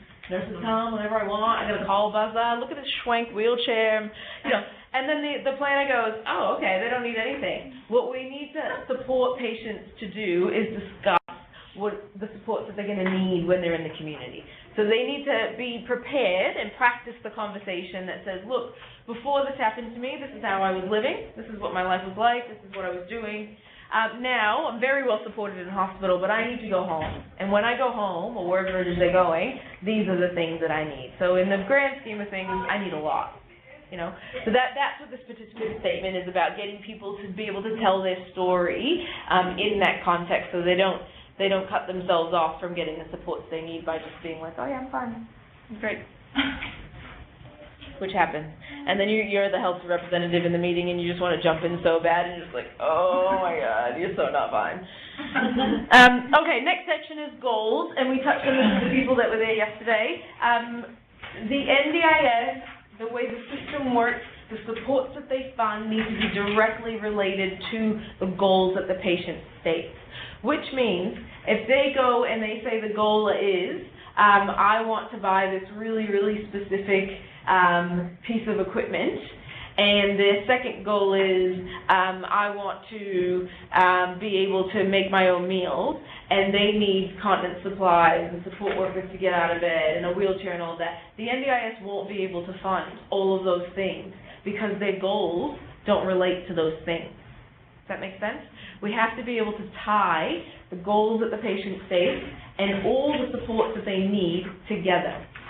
So, for people leaving hospital, for people setting up their lives for the first time with a new disability, that means that these goals need to be as overarching as possible. They need to be things like, I want to return home and live in the community and do all the things I want and need to do. Yeah, everything's tied into that. We are playing a bit of a semantics game with them, but it's really, really important.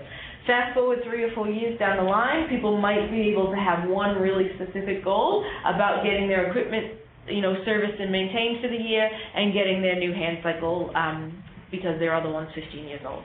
That might be fine for people 5 years down the track. But for people leaving hospital, we need to make sure these goals are nice and overarching. So there's 2 goals. Again, 2 because that's the amount of boxes they have in the computer system. So we have to put 2 goals there. Long-term goals and aspirations, you can have as many of those as you want. And it's really, really important that patients or the people you're supporting learn to set long-term goals and aspirations. Some of the really strong feedback that came from the early days of the NDIS is that people with permanent disabilities had been so restricted in choice and control and about the life that they could live that they weren't actually able to engage with the NDIS because they couldn't think beyond getting off the toilet in the morning. So it is our job to make sure from day one we're clear with people that the NDIS is not about getting off the toilet in the morning. It might be when you're leaving hospital, that might be what we're focused on, but for your next plan and the plan after that and for your life in general, you need to be thinking big. You need to be thinking about return to work, about social participation, about travel, about parenting, about whatever it might be. You need to be thinking much, much bigger than that. because we don't want the NDIS and we don't want people on the NDIS to just be getting on and off the toilet. They need to do that, and then they need to go and live a life that's better for them. So those goals and aspirations conversations are really important to start to have early on. Do you think that's really overwhelming to people who have a newly acquired disability? Yeah, absolutely, absolutely. However, evidence suggests the otherwise too. So in the spinal cord injury world, talking about return to work from the acute setting usually makes people feel quite relieved. They're usually worrying about, oh my God, am I ever going to be able to work again? And when someone shows up and says, let's talk about your return to work, we're not talking about the wheelchair you're going to use or the fact, but we're going to say, we expect that you're going to return to work, and let's start talking about that. So in some instances, yes, but in most instances, people want that very early on. How do you find that conversation with people who are severely cognitively impaired? Yeah. This is going to really challenge us in a new world, because even people with cognitive impairment can get a lot of support to return to work. And of course, may not be able to return to be a barrister like they used to, but it's going to challenge us to use supports cleverly so that people can engage with the workforce no matter where they're at. Do they need a support worker with them to make sure they get on the right train, to make sure they do it? What are the activities they can do at work to have gainful employment, to do things that might not have been their exact role? So it's about making sure people understand that if that's their goal, then the supports are there to help them achieve it. I think one thing to really keep in mind is it's an insurance model. Okay, so an insurance model is set up that the amount of support the person needs will reduce, because they will start to achieve more economic and social participation. That's how an insurance model works. So, but we've been entrenched in a social disability model that may be more about support. So I think that, we need to shift a little bit to think a little bit like them, that around, okay, so what's required to move towards someone being socially participating, someone participating in something that will have an economic gain, whether that be study, whether that be work, whether that be parenting. They're all economic gains, because a person will hopefully reduce the support they need by getting those economic gains. Well, we know that produces health and well-being and decrease, rates of depression and pain. There's a massive cost. There's a reason why they're doing this. Yeah. It was all the stuff that they told us in OT school, and then we started working, and we were like, they were lying. They were lying. It's coming back full circle. We're just like, oh, people are going to be able to participate in occupations and receive all these benefits from it. Do you have a question? Yeah, when you're talking about power goals with children and early intervention, if you're sort of overarching as I want to be able to reach my full potential as a child, and my parents have capacity to look after me, is it good to speak in the voice of the child? But obviously, lots of these are really premature babies, and you actually have no idea how they're going to turn out. Yeah, I actually have no idea. I can answer that question. So remembering that you're in the 0 to 7 early intervention. Yeah. So the ECEI, you'll be able to, if that organisation who's doing the assessment can evidence that you've got enough functional impact that you meet the eligibility for NDIS, you will get on access to the NDIS based on fairly early kind of simple goals, which might be as simple as I want to go live with my family, yeah, that kind of thing. Yeah. And then as the child starts to move closer towards 7, and then when they reach that point of 7, that's a point where they go, okay, do you have significant enough impact and likely to have lifelong impact that you reach the eligibility for the NDIS? And that's when your goals will start to be a little bit more related to, definitely to the child. Or no, there's not enough, and they will move out of ECEI. They won't be an NDIS participant. They'll be managed within mainstream. So this is how the ECI pathway, and I'm happy to talk more about that because I did support my local health district around the ECEI, but it is a little bit different language for ECEI because they have their set assessments that will meet eligibility for the ECEI process. So I'm not quite sure when you have a neonate, whether do they get automatic eligibility for NDIS, or do they still stick with ECEI, looking to raise that answer?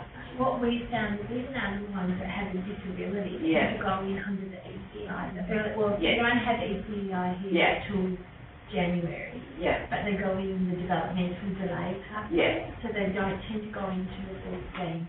We find they tend to get the same support that Yes, they are. They They come should. January when Yeah. they have the ECE, EL intervention partners. We might start to see things slightly differently, and we're still working on those pathways at the moment. But we even our kids with significant disabilities, often we get it back and they've come in under the developmental pathway, not under a disability or access pathway. Yeah, so it will be that developed. But I think the short answer is they will still want the language of the participant, and the participant, even in an ECEI, may still be that 1 month old. So, yeah. That's what we have been doing and trialling, and I'm about to do another one for a baby, and it's just slightly, I think I've been definitely too focused from the point of view of the parent. If we flip it round, the child wanting to be at home with their parent. Exactly. It might help. Yeah. Good. Great. So this is just an example of the help box for goals. So this is the thing you can read and gives you some examples, and then you delete before you go. The next page is around informal and mainstream support. These are really, really important because we can't just rock up to the planning meeting and say, hey, NDIS, you pay for everything. So we're showing them what the entire group of supports that are supporting this person is. So informal supports are things like spouses, parents, neighbours, loved ones, anybody around that might be an informal support to that person. Here you're going to write the description of the support, who they are, and any comments around it. This is important because the NDIS is going to want to see that where possible informal supports are used before formal supports. Formal supports meaning supports that they pay for, informal supports being free supports because you have relationships with these people. It conversely is helpful if you're dealing with a younger family where maybe both parents are working or a spouse is still working, and yes, there are 5 other adults that live in that home, but for very valid reasons, they can't be the primary carer for this person. So it's important to make sure that you're articulating that in there, and like all things with insurance schemes, you're not giving them any space to wonder themselves. You're stating it in there that yes, there are 5 adults that live in this house, this is what they do, this is their capacity to offer support, this is what they can't do. So that's why that's important. Mainstream supports are things that are like health support, so outpatient appointments, any community rehab programs that are funded by health, GPs, maybe any NGOs that might be offering support groups or free transportation to stuff. You want to list all that in there under the mainstream supports. Again, so NDIS can see that everybody's doing their part to support the person. Can I just ask something, sorry? When someone is, for example, in hospital system is discharged before you really get to this pre-planning stage, or I'm even thinking if an AK has to refer to go and see someone younger and, you know, might do the age stuff, and then who does all this? Great question. Unfortunately, nobody. And what happens is these people get really, really bad plans.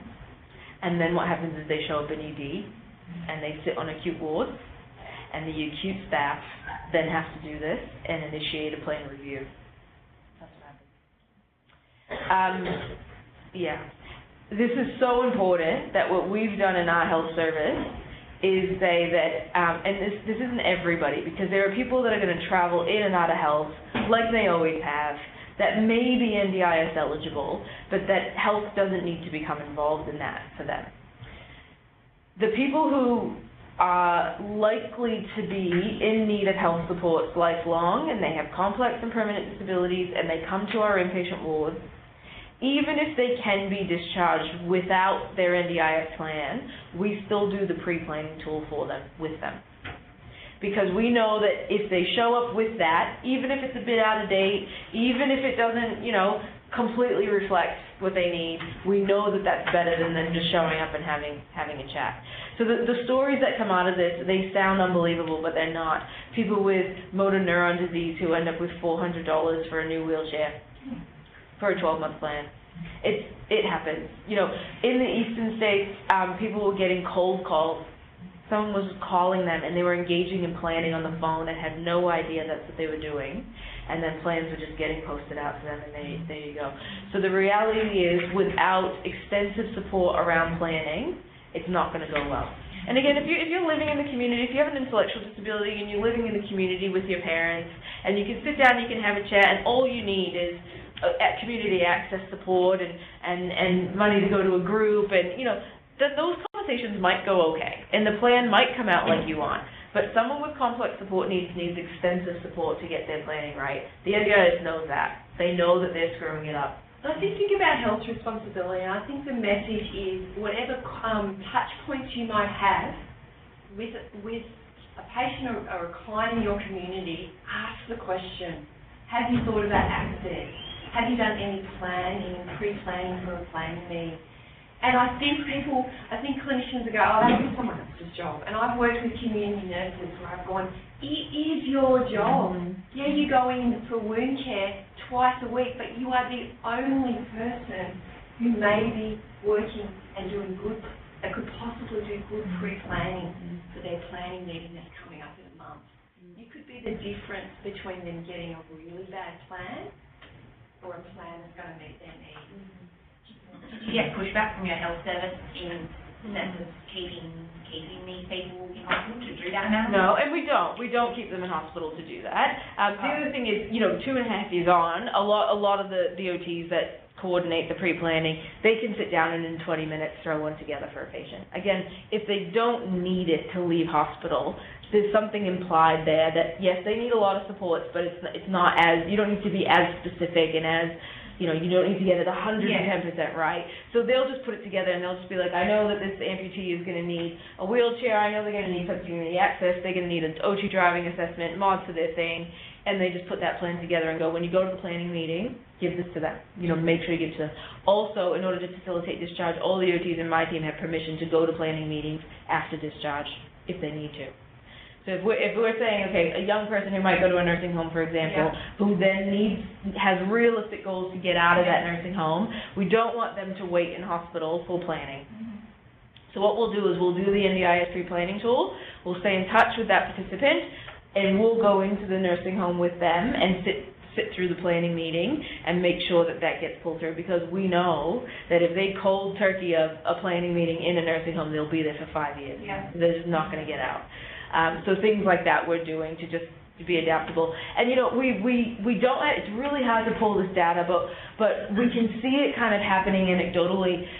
People with progressive MS who are frequent flyers in the health service, their functional need decline, and then all of a sudden they pop into ED, they're on an acute, we're starting to see those people leave hospital with $250,000, $300,000 plans. They're getting their bathroom mods done, they're getting their equipment finally, they're getting the support that they need. And we're starting to think, well, what is going to bring this person back to hospital? Possibly just a health condition, they catheter, something goes on with that, but they're not going to come in because they don't have care. So us investing in that is critical. Very tricky conversation with hospital executives because it's hard for us to demonstrate that, but we are seeing, that's happening. So we absolutely don't want people staying in hospital for this, but if you can, 2 years from now, once you get good at this, if you can see that and just be like, oh, let me throw together a tool for him. Like, I know that's just going to... And then you would give someone this... Yeah. We'll also give it to our community rehab partners. So when the health service offers community rehab in a lot of instances, we'll in our referral to them, that is a referral, we'll say, we started the pre-planning tool, they've got a copy of it. Can you go over that with them? Before their planning meeting, make sure it's accurate, that sort of thing. And what you'll end up seeing is that the complex care team here, ACT, could even then begin that conversation with someone in hospital and then pass it on to Connect or whoever. Great. Yeah, great. You're going to see NGOs start popping up all over the place who do this as well. So if you Google things like the MS Society or, you name it, they're all going to have different types of pre-planning tools. Some are really broad, some are really specific. The pediatric space is full of them, things to help people get ready for planning. And again, ours is so specific and detailed because we're specifically looking at that hospital discharge. We just can't miss stuff. But in general, there'll be a lot of tools that sort of pop up over time. That's just a help box. Okay. What time are we breaking? We haven't really decided, so. We're going to jump into the real gutsy bit of the NDIS pre-planning tool, which is where we document all the supports in German. Yes. Does anybody speak German? Has anybody been offended by me using German? I use like Russian or Spanish. I actually got that from New South Wales. We were doing, the full day workshop that we did yesterday. We did it in New South Wales. And there was so much animosity in the room. There was like 200 people there, and it was this massive lecture theater that went up like that, and I was standing down the bottom, and people were so angry. They were so angry about having to do this work. They were shouting at me. And the minute one of the guys from the Ministry of Health was here, and he stood up and he gave this German example, and you could kind of see the audience start to go, well, I don't like it, but I understand it a bit more now. So I've stolen the example from him, but I think it works. So we just call this section of the NDIS pre-planning tool the support plan template, because the NDIS plan is called the support plan. So by support plan template, we're sort of indicating that we're building the support plan from that. Some people find it confusing, some people don't. All right, so this is the structure of the support plan template. So on the left here, we have 3 support categories: core, capital, and capacity building. If you are going to regularly be supporting people with their pre-planning work, especially to get out of hospital, you need to eventually be able to, right off the top of your head, explain in detail what core supports are, what capital supports are, and be able to list all the capacity building supports. So wherever you are now in this process, and how familiar or unfamiliar these words are to you are totally fine, but just know that if you're going to be doing this work regularly, especially to support people leaving hospital, you need to know and love and be able to speak this language and understand what those things are. So it's okay if you don't now, but you'll have to get there. Don't forget, when your client gets their support plan back, it's going to say core supports and then more words that they don't recognize. So if you don't understand it, they're not going to understand it. They get the plan back, they've got no idea what it is or how to use it. So it's all part of this bigger picture. Core supports are divided up into 4 categories, as are capital divided into 2 categories, and then capacity building divided into 9 categories. And we're going to go through what those are. I've listed some of the primary disciplines on the side there that take the lead in those areas. Again, that's just a generic representation of what that might look like. You'll see that the support plan template help box is like a page and a half long. And it'll go through and explain this in detail. So when you do get new staff or students or junior staff, just sit them with this, let them read it, click in the links, and get the information that they need. Language is very, very, very, very important. As we know, we're speaking German throughout this whole document. Plan management options are very important. The self-management, plan management, agency management, all 15 of those categories have to be nominated individually. But in the electronic version of that, there's a drop-down box, so you just click it and you just pick one of the 3. Hopefully your clients all choose plan management and you just click that all the way down, and that's okay. But plan management options are a really important part of this. This just shows you how the template is set up. So when I was talking about the boxes before, everything has its own box. This is the structure of the box. So support category, the name of the support, so this is just as an example, this is the coordination of supports box. So this is one of the capacity building supports, one of the 9 capacity building supports is support coordination. Has its own box, and in the gray it tells you a brief explanation of what that support is. Delete that when you send it off to NDIA, when you give it to the NDIA planner, delete that explanation. Not a big deal, but it's just there for you. Nobody else needs it. Then we've got the goals.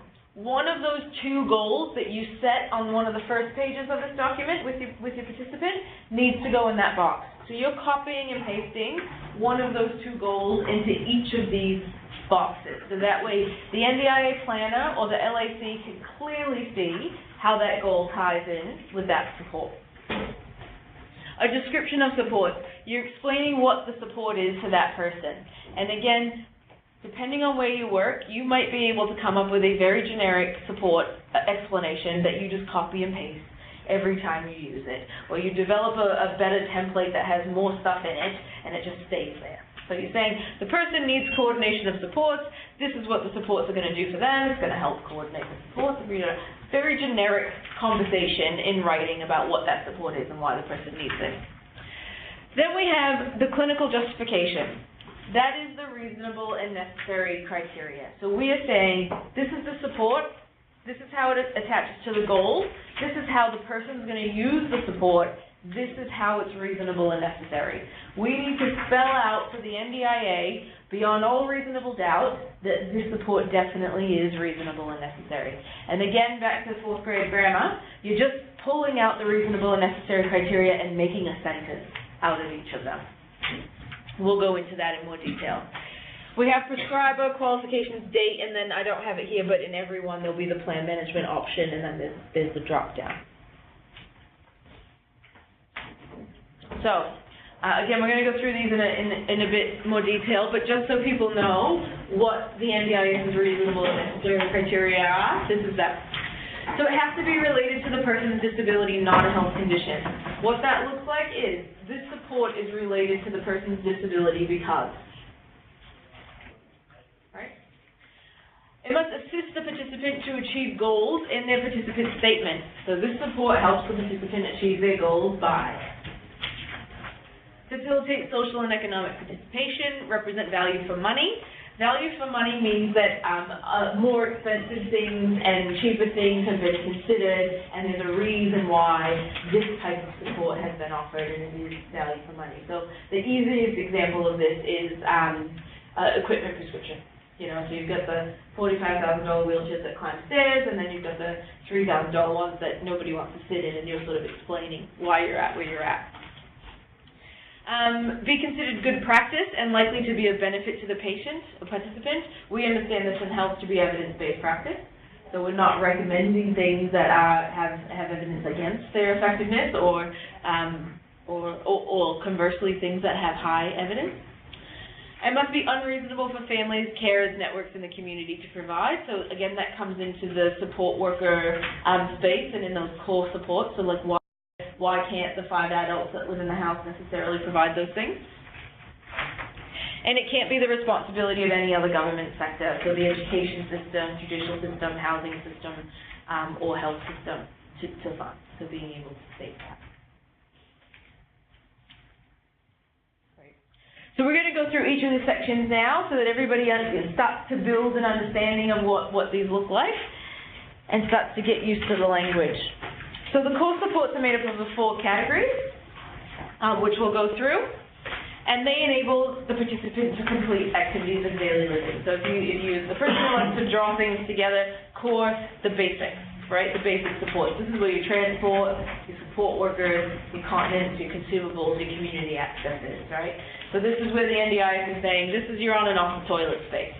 As we travel down, we're getting into that bigger, more participation space. The core supports are flexible. They're the only thing in the plan that is flexible, which means that when you get the core supports box back, it's going to have each of those 4 boxes, and it's going to have a budget listed in each of them. Really, all of those budgets can be mushed together and used however they need to be. This is important. If we go back to that scenario about the people who have no help with planning in the community, and it doesn't go well, and they pop back into an acute ward. What health staff are needing to do in this space is say 2 things. 1, do you have an NDIS plan and can I see it? 2, do you have a support coordinator? It's very likely that they're not going to have a support coordinator, so we take that off the table, and now it's just you and their plan. And discharge and 50 people in suits above you telling you to do it yesterday. the core supports are really critical in understanding how they work so that you can facilitate discharge. For example, if someone needs twice as much support as they did from support workers, so now they need help in the morning and the night, and their partners had to go back to work and they need a Saturday support now too, and they need this to leave hospital. They can't leave unless they get it. You can go into their core supports once you see the plan and you can say, all right, they've got $12,000 there. I'm going to go to the price guide and I'm going to map out how far $12,000 will get them based on the care that they need. So 2 hours in the morning, 2 hours at night, and all day Saturday, and you do the math and you go, right, if we use some of their continence money, some of their transport money, their community access money, we push it all together, we can get them out of the hospital safely for 4 months. Move all their money forward and use it. 4 months they get out of hospital. What that gives everybody time to do is initiate a plan review, so that their plan can then be beefed up or changed, whatever it might be, so that way they can actually stay in the community for 12 months. Now, that gets the person out of hospital, they're not sitting on an acute ward, for at least 4 months. And there's a lot of things that can happen from that point. If things go really well, they get the plan review, they get the money they need, and they stay home. That's great. Even if that doesn't happen, the plan review takes too long, they run out of money, they bounce back into the hospital, that's still 4 months that they weren't in hospital, and we're no worse off than we were on day one. Does that make sense? So that's the kind of creative use of the core supports that are required, and what I'm seeing more and more and more of health teams having to do in order to negotiate that. Yeah? If you've got a plan manager, they can just do that for you. And your local area coordinator, you can have a support coordinator who can help you with that. I mean, obviously the goal, we want to move towards getting a support coordinator as soon as the plan review comes about. Yeah. But if they're willing to come into your hospital. Yeah. Good. So that's core support. Now, sorry? I've tried to beg a cheap deal. We even did this thing where we offered this massive training package to our LACs, where we said, we're going to do 4-hour workshops on ABI, spinal cord injury, continence. Come on, we're going to teach you for free. Can I ask a question? How will you actually find out how much money someone's got left? Like the 12. You've got to see the plan. You've got to ask them for the plan. But wouldn't that detect how much they get for the whole year? Oh, yeah, potentially. But online you'll see what's left. So the patient has to be able to log into their... Yep, and print out their plan or log in front of you and get it. Or log into MyGov, is that what they do? And it's logging into the NDIS portal. Yeah. they've got a plan. Okay. Yeah. It's a huge challenge. There are plenty of people sitting on acute wards where the staff are just going, we can't get the plan. Yeah. No, I've got no idea. And there's no central place to see it other than that. No. You're not allowed to. This has been said back there, they will not shift on this. No. Yeah. It's choice and control. Yep.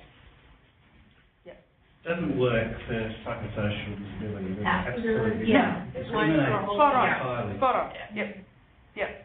Totally. Yeah. And they know this and jump on those bandwagons, for all those good groups out there that are fighting this fight and escalating these issues, because there are things that need to change for sure.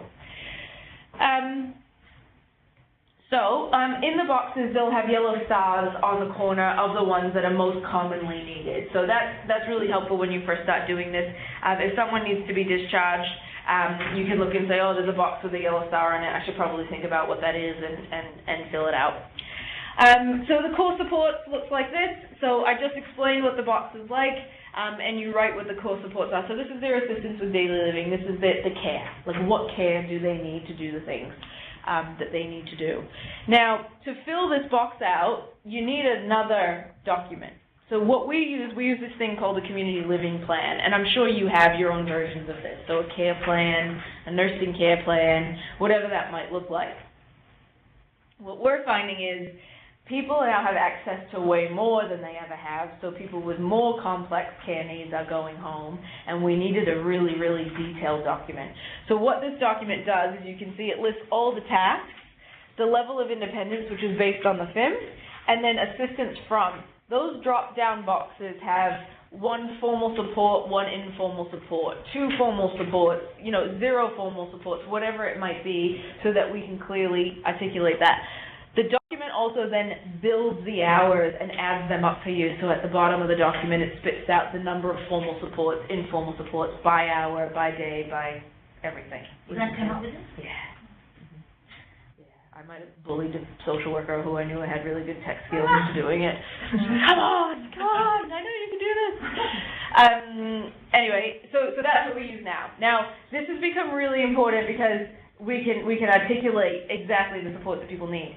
This might be overkill for your area. So if it is, just shove it aside and be like, I can just add up the hours, it's 15, it's fine.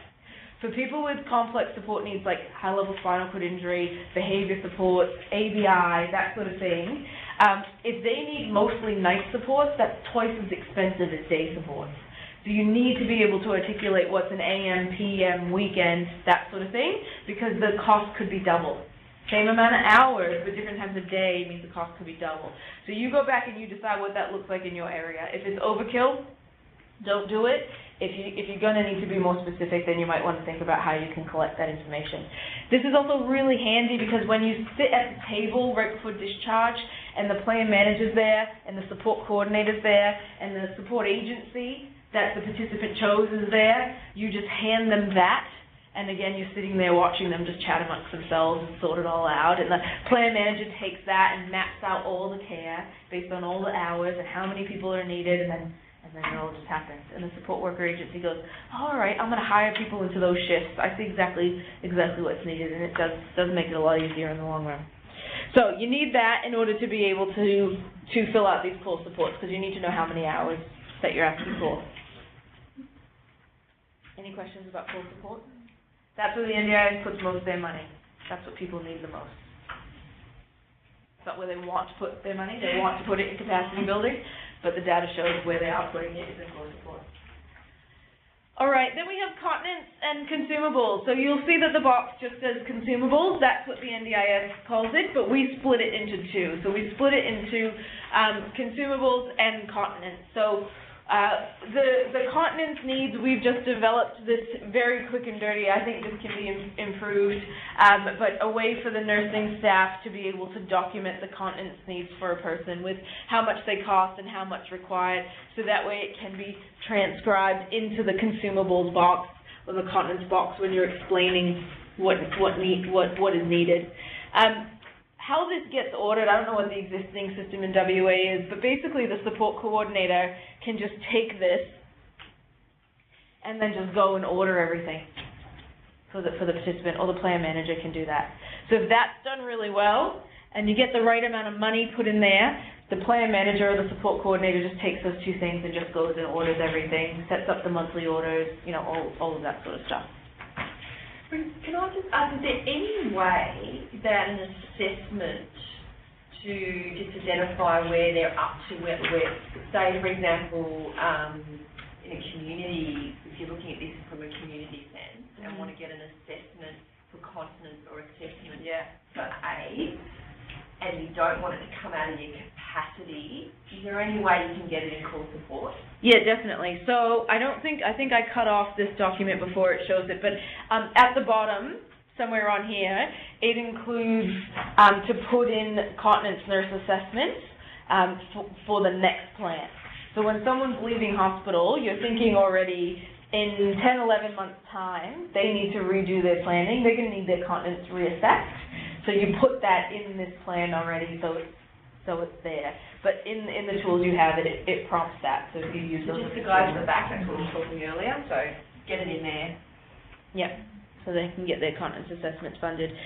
When we get to capacity building, we'll talk about ways you can do this. But basically, if you know that there's a continence service that's registered, get them to give you a letter. Get them to give you the information. You say, I need to make sure that what you need is in this person's plan. You need to tell me what you need and I'll do it. And you'll see that businesses start to get really good at coming up with these things where they say, here you go, make sure it says exactly like this in the plan, and then I'll be able to give your client the service.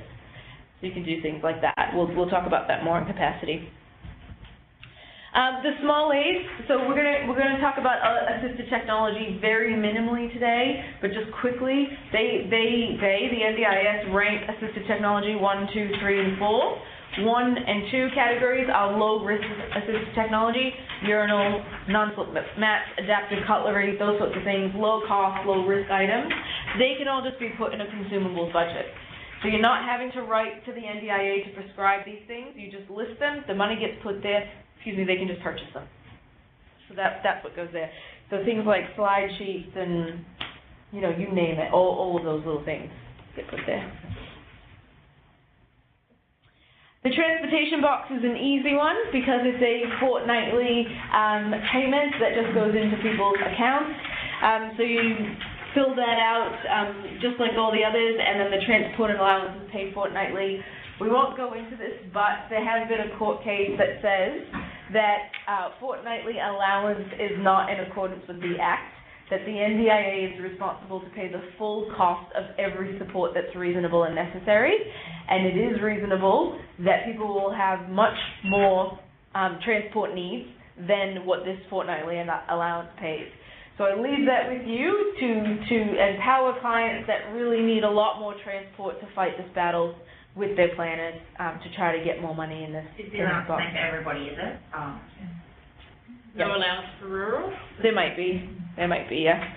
But it's not enough. Like, especially if you have someone that needs that can't take public transport and needs to get to work or needs to get to therapy or whatever it is. NDIA would not compensate for the fact that your state runs transport services in rural areas is not efficient. Or non-existent. Yeah. So the fact that you do not have public transport is not NDIA's responsibility. So you will still only get the cost if they can't access. You won't get. Yeah. But just so you know, it has been tested that that's kind of not okay. But yeah, we don't have to, in the grand scheme of things, we're not challenging that because we just don't have the time. We're just putting that in. And then we have assistance with social and community participation. So this is all the community access supports that people need. So these are support workers that come and take people into the community. The NDIS divides that sort of in-home daily assistance separate from community access. And to be quite honest, we often don't fill out this box. We just do the assistance with daily living box and just include it all in there because it's all part of the same budget. It doesn't really matter how they use it. So that we're just simplifying it a bit, but that is where it goes. If you're working in the community with someone, maybe with a psychosocial disability that doesn't need assistance with personal care, but does need assistance with community access and social, then you would just do that box. Yeah. We need to find a reasonable amount. You can still always get the thing that is a parental responsibility. Oh, right. To care for the child. Right. Whereas we're arguing, well, yes it is, but not to care the way that we are required to care for a child with a disability. You would have to really do a lot of reasonable and necessary. Yep. Okay. So that's core support. 4 of them. They're flexible. They're the ones that when you need to be creative about discharge, you need to really get information about them and try to work to get people home. It can take up to 12 weeks from the point that you get a funded plan to facilitate discharge. Because that's how long it takes. And just to keep in mind that the person's banking that money the whole time they're in hospital. So when you plan for core supports, you're planning for 12 months, and you're building stat into their plan just by the nature of they're not going to be able to use that on day one. So from getting the plan to getting support can take 12 weeks. Mm-hmm. Yeah, it's taking up to 12 weeks. And that's because the supports aren't as readily available. They're needing to hire people. You know, if you've got about $200,000 worth of core support, that means that a support agency needs to hire about 15 people in order to fulfill that. The other thing that we found happening is for that first year, they're allocated what they need, but because they spend 3 months of that with people training in hospital, they've got excess, and then they're being told that they'll lose it if they don't use it, and then they're panicking, so they're sort of asking for 24-hour care. Yeah. I'm wondering if that can be sort of mitigated by a letter explaining why they haven't used it all. Yeah, absolutely. And every time you plan, it's a fresh plan. So if it's reasonable and necessary for you at the point of your next plan, then the NDIS has to pay for it. So they can't just say, oh, you had 70,000 last year and you only used 40, so this year we're only giving you 40. That's not how it works. I get that that's a fear, and I think that the NDIS may articulate their justification in that way, but they actually can't. So again, just like preparing for the planning meeting in this tool, for that next planning meeting, it needs to be the same. So people need to say, you needed 70 then, you need 70 now. You can't predict if people are going to end up in hospital. So you can't jib the plan. You've got to put what they need to live in the community for 12 months.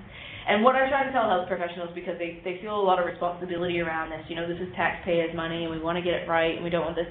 The NDIS has given us an unmerciful system to work in. They said you've got to plan for 12 months come hell or high water. So that's what you've got to do.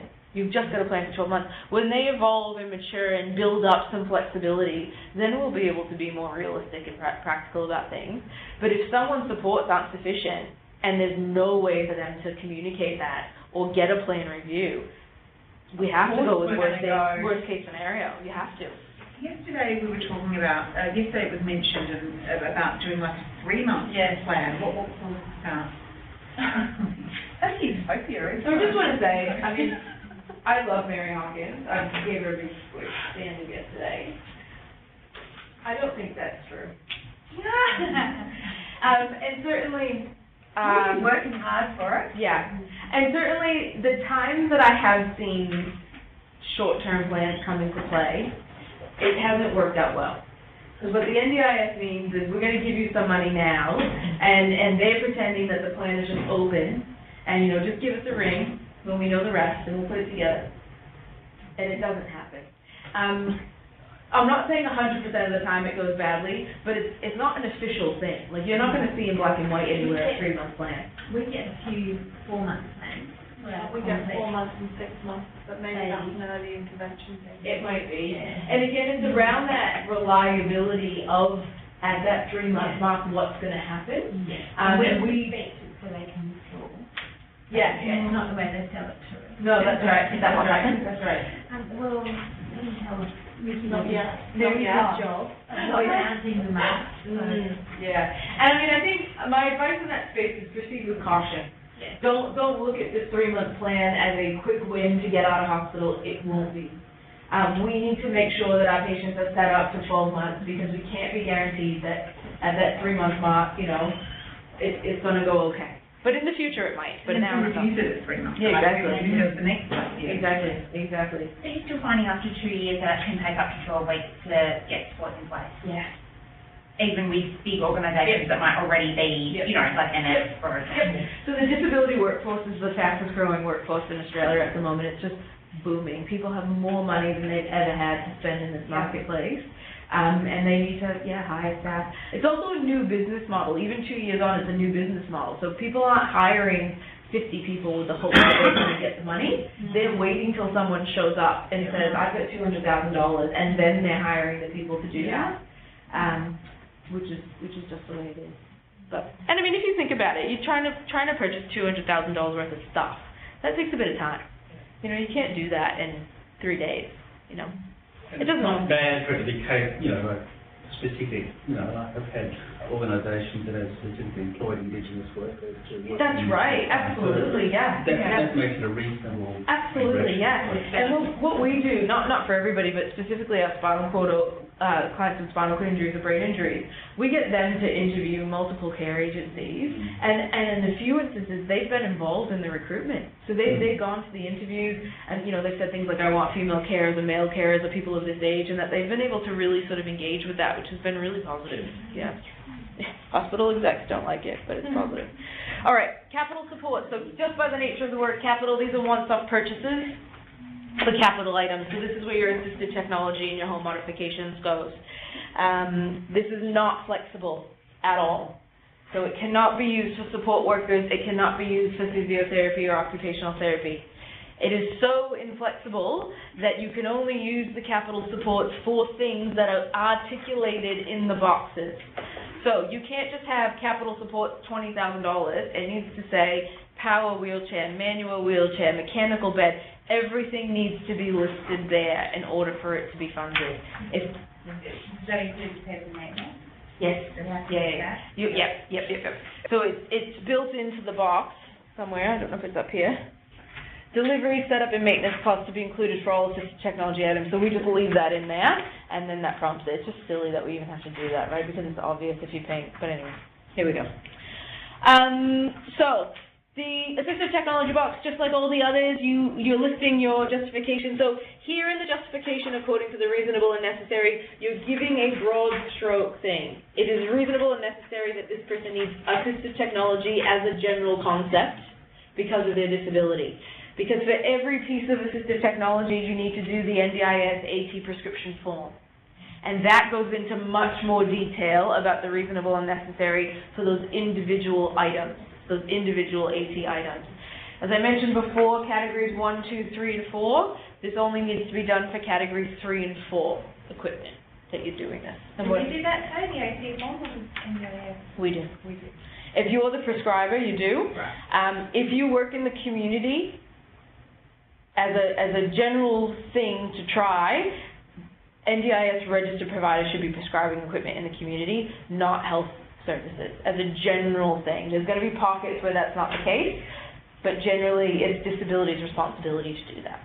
Bryn, have you set up because we're in kind, we're having to do AT, just navigating, it's so, they don't give you any information at all. We've tried to set up a process, stepping through to understand what step, who you email, etc., etc. Have you done that already? If you're already, I've got to say, sorry, but we have a thing called the statewide equipment program in Victoria, and they're the administrators of NDIS for us. So our system is much more straightforward. Yeah, but from working with states that just go straight to the AT, you just fill out the form as best you can, cross your fingers, and wait. And that's what we're sort of hoping to give a bit more advice to clinicians, because we've had so many clinicians all needing to do it, we're wanting to get something a bit more specific. No. And we do offer, at Summit Foundation, we've gone to different states and have done, full day assistive technology, prescription, home health, like how you do all of that. So it's a whole minefield in and of itself, but we don't have a lot of feedback. And, the one thing the NDIS will say is you've got to get that reasonable necessary criteria nailed in every application. And much like insurance models, if they're reading your application and they go, what about this? What about this? By the time they get to the third, what about this? It's rejected and it's gone. You've got to think about all the things that they're going to go, what about this? What about this? And say them before they think about them. It is, it's an answer. Absolutely. And the access request form, there's an absolute answer for that form. So Summer Foundation, because that's, I think, going to be a gap for us, and we're going to need to upskill because we're going to have to be doing quite a lot of AT. Get in touch with Summer and they'll be able to do it. And we've been doing a lot of remote assistive technology training, like in New South Wales. So like the spinal OTs will just sit at the computer and talk it through with people. So we can do that. So it gets better. There's more boxes under assistive technology. So if you're not an OT or a physio, maybe shut off and rest your brain for a minute. But, did someone just go for you? So items required immediately. Prescribed assistive technology. This box is for the things that you are prescribing, things that you have tested, trials that the participant is happy with, that are reasonable and necessary, you are prescribing them. You do not need to prescribe everything from an inpatient setting, but you should try to prescribe the things that you can from an inpatient setting. You list them there. We're saying that category 1, 2, 3, or 4, we're listing that. Prescription method, for you guys, it's going to be directly to NDIA. The cost, and we're attaching a quote. So that way the planner knows exactly how much we're asking them to put in the plan. And you would have had to have done the AT form for those ones that are just non-negotiable. We've got to get these together. Yeah, all 3 and 4, you've got to do it. Yeah. This next box is equipment required for hire. The NDIS will pay for hire of assistive technology. We've got them paying for portable en-suites. Showers and toilets that get craned into the backyard of someone's house and that sit there to the tune of $4,000 a month for 12 months. They pay for the hire of that. What's the name of that company? Aussie Ramps. They will work nationally, but they're based out of Albury. We also have them paying for modular ramping systems. So these are ramping systems that connect together, and I mean, they're semi-permanent, and they get, you know, really extensive access things, built in. So they will pay for hire. You need to list it there, though, and you need to make sure you include enough money in the hire to do that. By the by, if you have a really clever support coordinator, they can use some of the core supports to hire stuff. But we don't want them to. We want them to put it in AT and get it that way. But they can hire anything. You're going to see equipment companies start to have better and bigger hire stock of stuff because this is going to become a thing. So we've got scenarios where for equipment repair, it actually has to come back to Perth, so you'll need to have a hire. Whilst is that going there or is that going repair? No, put it in there. It will need to be put it in there. Yep. Can you put that in there as a, a maybe, because you don't know if it's absolutely. Absolutely, yeah. Absolutely, yeah, and that's that whole thing. This is what they've given us to work with, so we've got to do it. Yep. Next box. Anything that you can't prescribe in hospital, or you can't prescribe before the planning meeting, and you know that the patient is going to need it in the next 12 months. So this might be complex seating, or this might be a power wheelchair that can get over country roads and farmland and that sort of stuff that's just not practical to prescribe in the hospital. Or it might be stuff that the person is not emotionally ready to engage with and prescribe from the hospital setting. You have to list all of those items there. So power wheelchair, manual wheelchair, all the things that they're not ready, that you can't prescribe, list there. The reason is they're going to get itemized in this box, and it'll have a thing that says by quotation, which means that when that private OT, who's going to prescribe that in the community, because we're going to ask for that money in capacity building later down in the plan, when that OT gets to prescribing that, they send the AT form to NDIS, and because you listed it here, and it's itemized in the plan, NDIS will fund it. If you just put in capacity building supports for an OT to prescribe a power wheelchair that doesn't get listed here, they can prescribe all day and they're not going to get the chance because it's not listed in the plan. So you have to have both. So that's why it says list the assistive technology and trial and assessment by. Trial and assessment by is prompting you to go, in my area, OTs do this kind of prescription, so I'm writing community OT to do that assessment and trial. And then in capacity building, which we'll get to, you're articulating that again. You're saying OT is needed to prescribe that wheelchair that I put in the AT section. And just to be clear, when we say community OT, we mean community-based NDIS-funded OT. Yeah. Not we health. can get away with not doing it, because community OTs for health have got lots of other people to see. Yeah. So these are private, NDIS-funded private OTs. And would they just write, private NDIS OT? Would you actually have to specify an agency and all that? You don't. Not at this point. No. That's the planners. That's the support planners. Support coordinator's job. Or the LAC to find that person. How specific do you have to be about these items? Can you sort of name it as a function, or do you have to be talking about brands? No, just as a category. So like power wheelchair, manual wheelchair, bed, stroller, pram, like broad stroke categories are fine. I think Carlo's got a question. Oh yeah? Yeah, so Brent, can I just give you, just before you move on to the next section, often we will, the hospital will purchase a piece of equipment to facilitate discharge for a patient, say for instance a customised commode for a spinal patient, and then they obviously go into the community and in their plan is for that they'll require that in the long term.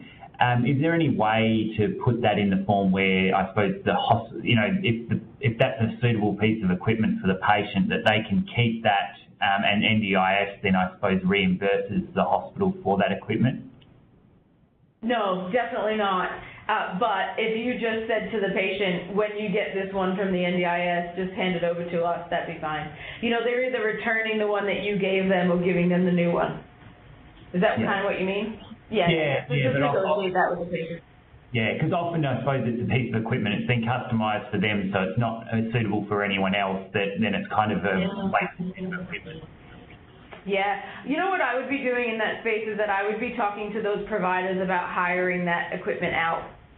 And I mean, you gotta, like, how customized are we talking about a commode? You know, you're talking about aperture size, double padding, like, unless you're talking about a molded backrest, there is a degree of transferability in that. So I would be working with those providers to say, look, we need you to beef up your hire stock. We need you to have commode seats of all varieties available for hire. This is going to be a thing. You know, there's always going to be people with spinal cord injuries. We're always going to need to get them out and see if those equipment companies will start doing that. Yeah, okay, thank you. Yeah.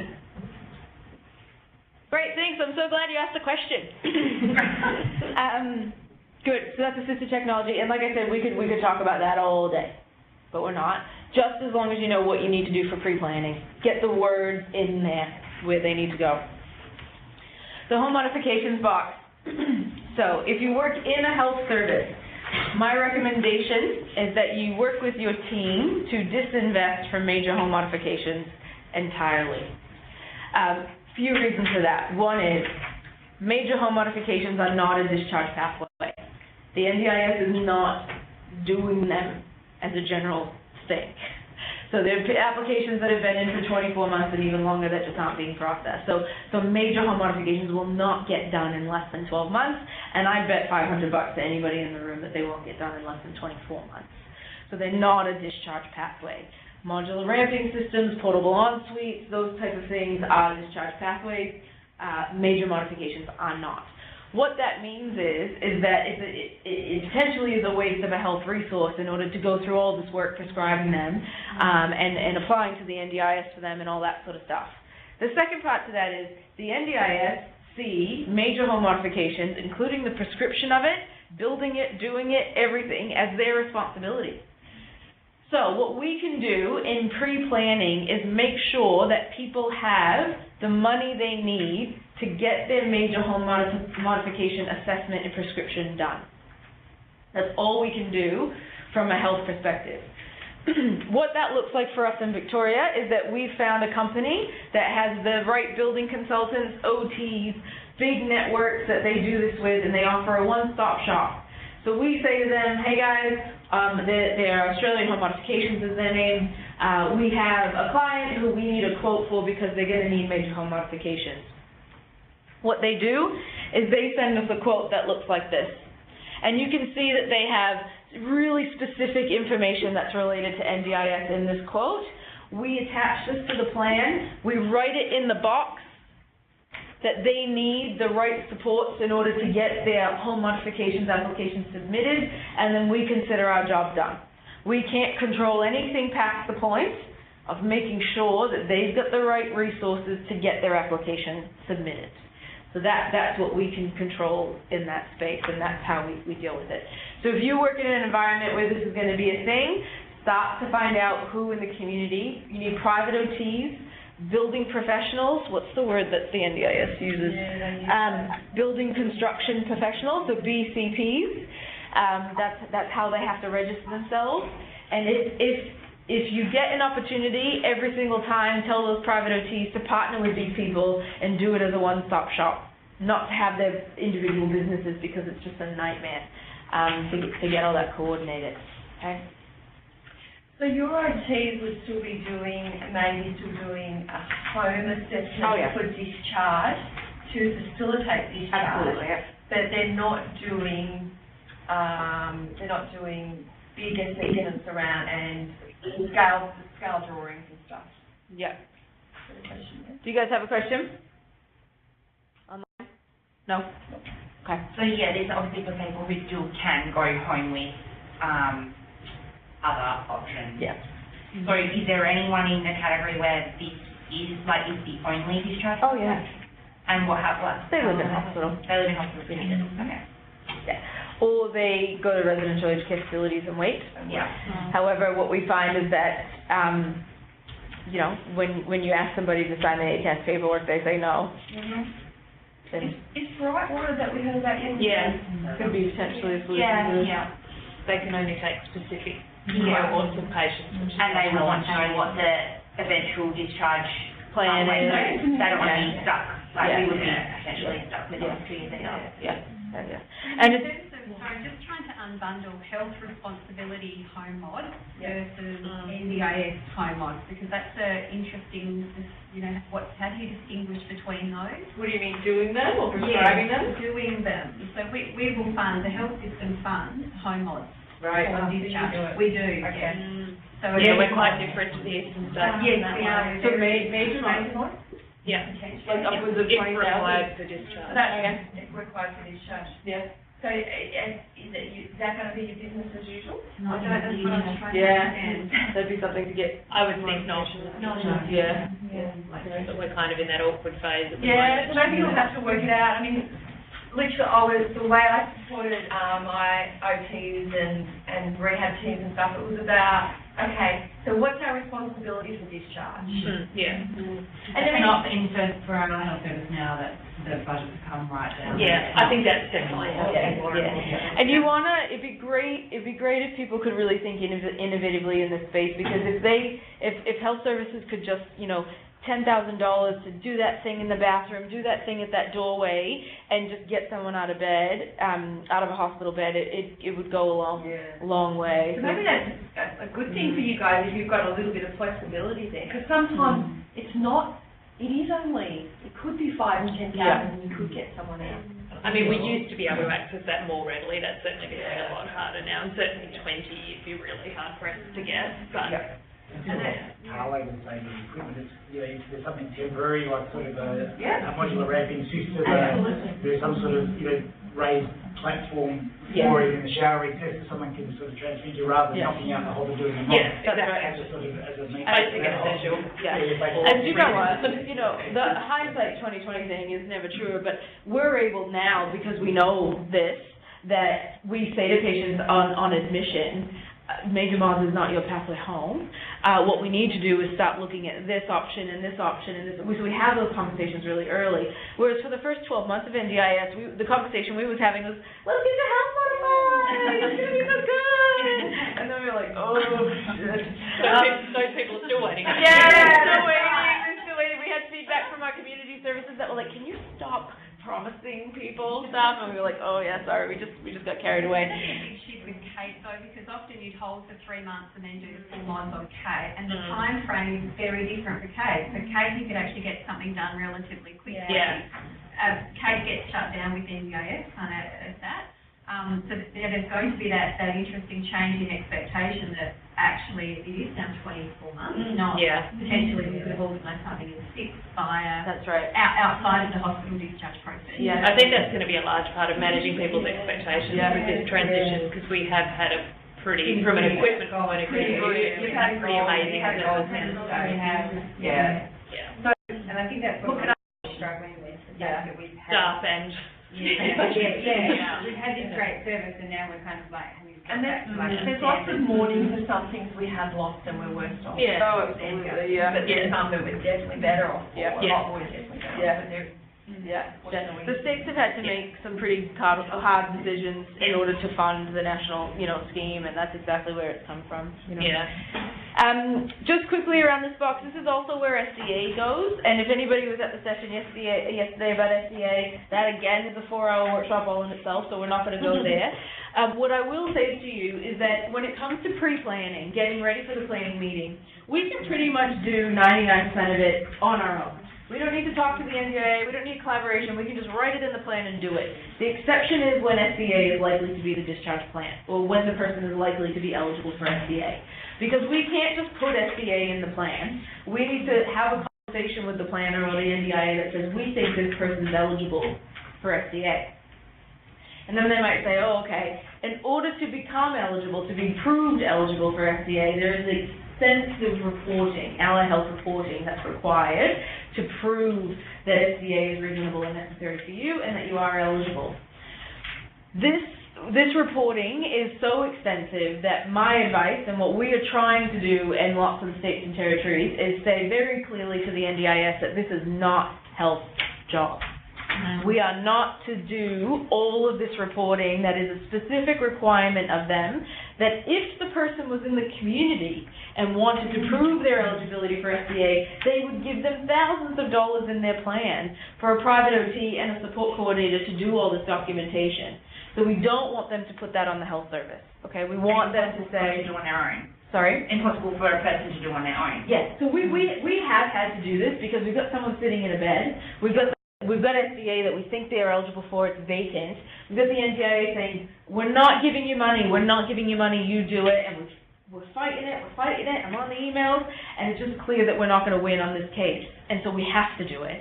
I've had to pull a senior OT off the floor for 3 full days in order to do the work. So dropped her whole caseload for 3 full days. Trust you me, I got on the emails and I was like, just so you know, this is what's happening. The OT service is freezing. We can't do anything because we've got to do this to try to piss people high enough off so that they would do something about this. But it was the only way we could get these reporting done. What kind of pain is it? Oh, well, on the Summer Foundation website, there are tons of resources about allied health reporting for SDA. But we just can't do it. As I mentioned yesterday, we've had to redesign our services. We are working on smelly, oily rags at the moment because of NDIS. So for us to do that, not okay. So my advice to you is to push back on that. But of course, you don't want somebody living in hospital just because the reports can't get done. So you work with your management to decide when it's a good option for you to do that and when it's not.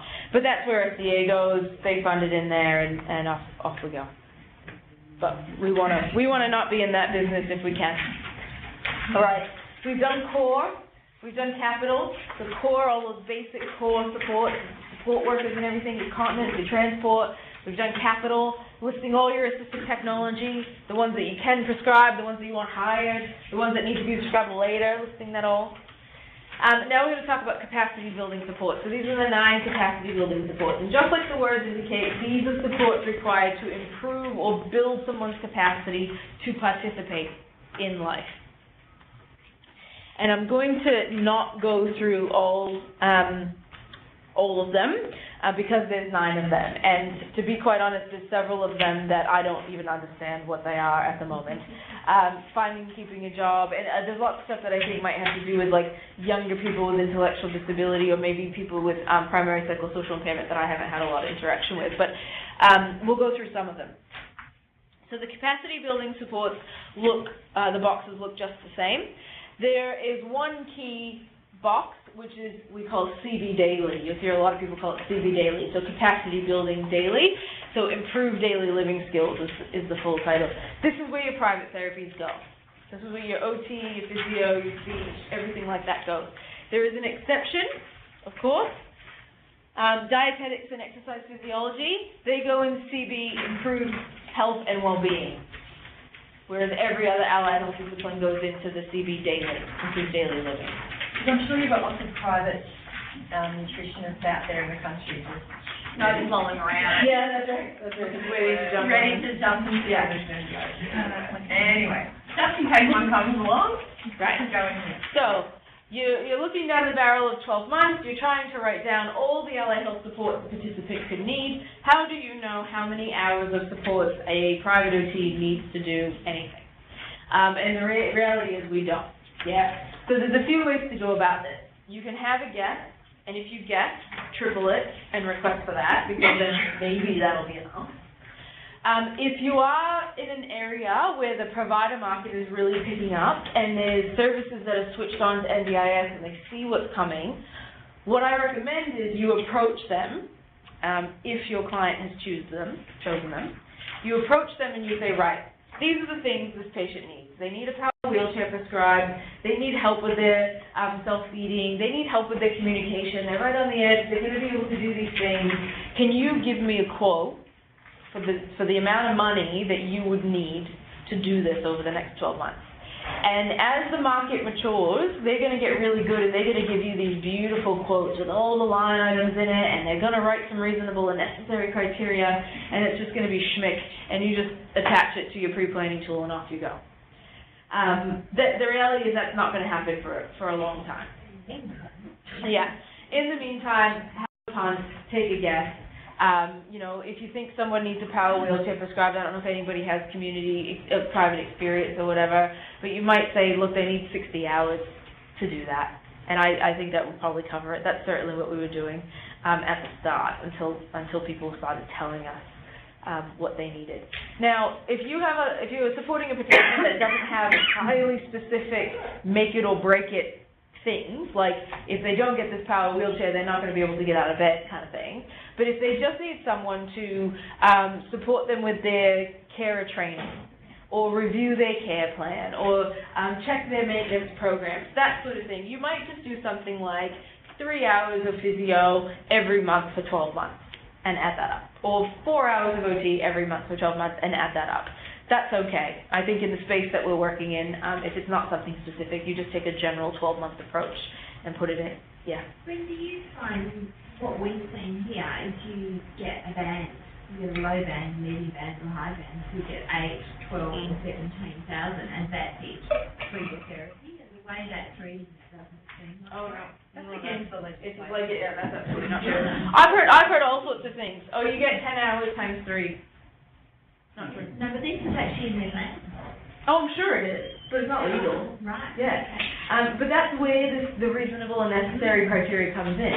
So if you don't demonstrate beyond no reasonable doubt that they need exactly what you asked for and it's reasonable and necessary, I'm sure they're going to come up with another way to determine that, which is, I'm telling you, it's 3 times 3, you know? So yeah. I don't have it, it's like a random. Because I mean, we've got one little girl who's developmentally normal but has a small jaw, and she's got a full high package, and then we've got other kids who are really disabled, and they've got the low band. Yeah. Right. But how do we demonstrate that if we're taking a guess? Yeah, you can't when you're taking a guess, and that's what I mean when I say triple it. Yeah. Because if that's all we can do is guess, then we've got to make sure they have enough. You can demonstrate the reasonable and necessary part of it, which is that, you know, you're needing to say why these supports are needed. Okay, so if it's maintenance of a gain made in rehab to be able to achieve your goals, whatever. So that no one else can do it, there's no mainstream service to do it because they've finished their rehabilitation. They're in maintenance. They're in maintenance phase. No other mainstream service can do it. Their father can't do it because he's a therapist. It's required a specialty input to maintain. So you see all that reasonable and necessary coming in. The numbers, you can get the number a bit wrong or right, but you've still got to nail the reasonable and necessary. I think constantly we're getting people coming in who've exhausted their allied health hours. So if you're saying they need more allied health on discharge and they're really in maintenance, they were in hospital for something completely different. That's right. There's no allied health hours left, then they can't. Yeah. And you know, the private practitioners out there, they're starting to build awareness for themselves about how much time it takes them to do this. You know, maybe before they weren't necessarily accounting for that because they were just billing. They're like, I saw you for 3 hours, I'm billing you for 3 hours. But now they know. So private OTs out there are saying, I know it takes 67 hours of my time to prescribe a custom power wheelchair. So if someone shows up on their doorstep with a plan that doesn't have that money in it, they just reject them. Yeah. They're just saying, I'm not engaging in this service because my $175 an hour quickly drops to $50 an hour because you don't have enough money in your plan. So it's a tricky space, this, and you know, it rabbit holes quickly. There's a rehab assistants, there's AHAs that can work in this space. They're going to ask that support workers carry out some of the rehab programs, and I don't even understand all that necessarily yet. So we're just going with allied health to do it. Some of our quotes do come back with allied health or rehab assistant stuff in it because the companies themselves have hired those people, and they'll do it at cheaper rates, and then I just trust that they know what they're doing and attach the quote. Yeah. Any questions about capacity building? No. And again, you're offering choice. So you're saying these are the providers in your area, pick one, and then you're working with them to get some quotes. Same thing for dietetics and EPs. Improve relationships. So this is the behavior support category. And again, this is a really, really important one to get quotes on because if someone needs behavior supports and a positive behavior support plan, there is definitely a minimum number of hours that are going to be needed in order to achieve an outcome. You wouldn't want someone tracking really well with a behavior support plan to then just stop tracking well because the money went dry. So find out who is registered in your area for behavior supports. and start working with them on getting an understanding of what you need from them, what they need to give you in order to make sure people's plans include it. Cool. Improve life choices. So this is the plan management box. And the discipline guide, when you go through each discipline, they tell you which box you need to do. So if you're an OT, in your discipline guide, it lists every single one of these boxes under your name and all the things that you need to do. So this is a box that's dedicated to social workers. So in their part of the discipline guide, it says, hey, social workers, this is your responsibility when you get to pre-planning. And they just do the same thing about plan manager. So the social worker supports the person to choose a plan manager and then fills out this box. It's a set amount, so we don't need quotes from plan managers. Coordination of support. So this is where we list the support coordination. We don't get quotes from support coordinators because I don't think it is humanly possible to actually know how much support coordination a person's going to need over a 12-month period, even if you are a support coordinator yourself. So we're just picking random amounts. If the person's very complicated and has really minimal really minimal informal supports available, we're just going full hog and we're saying we need, 150 hours worth of support coordination to make sure this gets off the line, and justifying that really clearly according to the reasonable and necessary criteria. You kind of just think how much you think they might need a week and then just go from there. Yeah. And there's 3 different types of support coordination. So there's coordination of support coordination, and complex support coordination. Just know it as support coordination, the middle band. That's what 99.9% of people get. Complex support coordination, you have to be a health professional to do that, so an OT, a social worker, or a psychologist, and those are for people who have complex behaviors to manage, may be involved in the judicial system, educational needs. They need to interface with many, many systems to keep them well and okay in the community. You want to ask for complex support coordination in those instances, but you need to justify it within an inch of its life in order to get it off the ground. It's a very expensive support. And the NDIS doesn't necessarily want to give it willy-nilly. Whereas coordination of supports, most of these people have some sort of disability background, but not necessarily, and the hourly rate for these supports is much less than it is for the complex support coordination. Good. What's the specialist support coordination then? Is that the same? That's complex support, okay. Yeah, complex support coordination, sorry. So that's pre-planning. We only went through a few of the boxes in capacity building, but they're the most important ones usually. So you've done all that. The participants talking about it with you, you know what's going in there. The team's contributing to it. You have it saved on the hard drive, and everybody's just populating it as the weeks go on, as things become clear. And now you get a phone call from the NDIA and you say the planning meeting is going to be scheduled at this date and time, and the first thing you do is make sure the participant or the patient you're working with knows that they do not have to accept the date or time that the person gives them, that they get to choose when the plan happens. There is a such thing as having a planning meeting too soon. Chances are that's not what we're going to experience, but when we started to roll out, we were the only health service for a while, and then the plan started happening really quickly, and that was a bit scary. But the plan needs to happen at the right time. It needs to happen when the pre-planning tool is completed, when the participant and their family are needed. It has to happen has to happen where they want it to, when they want it to, all those sorts of things. The planning meeting is I've never talked to anybody who's described this as anything but a horrible, horrible experience. And I have some colleagues that I work with who are NDIS participants, and they just said they've never felt worse in their life than the lead up to it, actually going through it, and the weeks afterwards. There's a lot of reasons for that. It's not totally the NDIS's fault, but this idea that everything about your life from that point forward hinges on this 1 to 2 hour meeting the fact that they get to the meeting and they realize that they know way more than that person across the table, and in fact that person across the table knows absolutely nothing about what it's like to have, you name it, the list continues. Then they realize that the conversation that we have in a planning meeting isn't actually about the supports. We don't actually go through everything a person needs. It's about these really confronting, often extremely inappropriate standardized questions and assessments that the planner, the floor planner, it's not their fault, has to ask as part of their job. So they do things like disability scales and satisfaction skills, and they say like, are you satisfied with the relationships you have in your life? Do you have enough friends? Do you have enough? And these people are just like, it's horrible. It's horrible. So what we can do is we can prepare people for that. We don't want to go in there and tell them this is going to be the worst experience of your life. But we do want to say, now look, we've put all this work in. We've got the pre-planning tool. We've done all this work. It's okay. I just want you to know whatever happens in that meeting, we're going to debrief about it later. Your supports will get funded. We've done this, just to build their confidence with that. And then they don't actually tell you what you're going to get in that meeting. And the NDIS knows that this is a problem, and they have a pilot going on in New South Wales at the moment to fix this, so that people can get told the things that they're going to get in that meeting. They're going to be like, it's very clear to me that your support hours are reasonable and necessary. Tick. You clearly need a power wheelchair. Tick.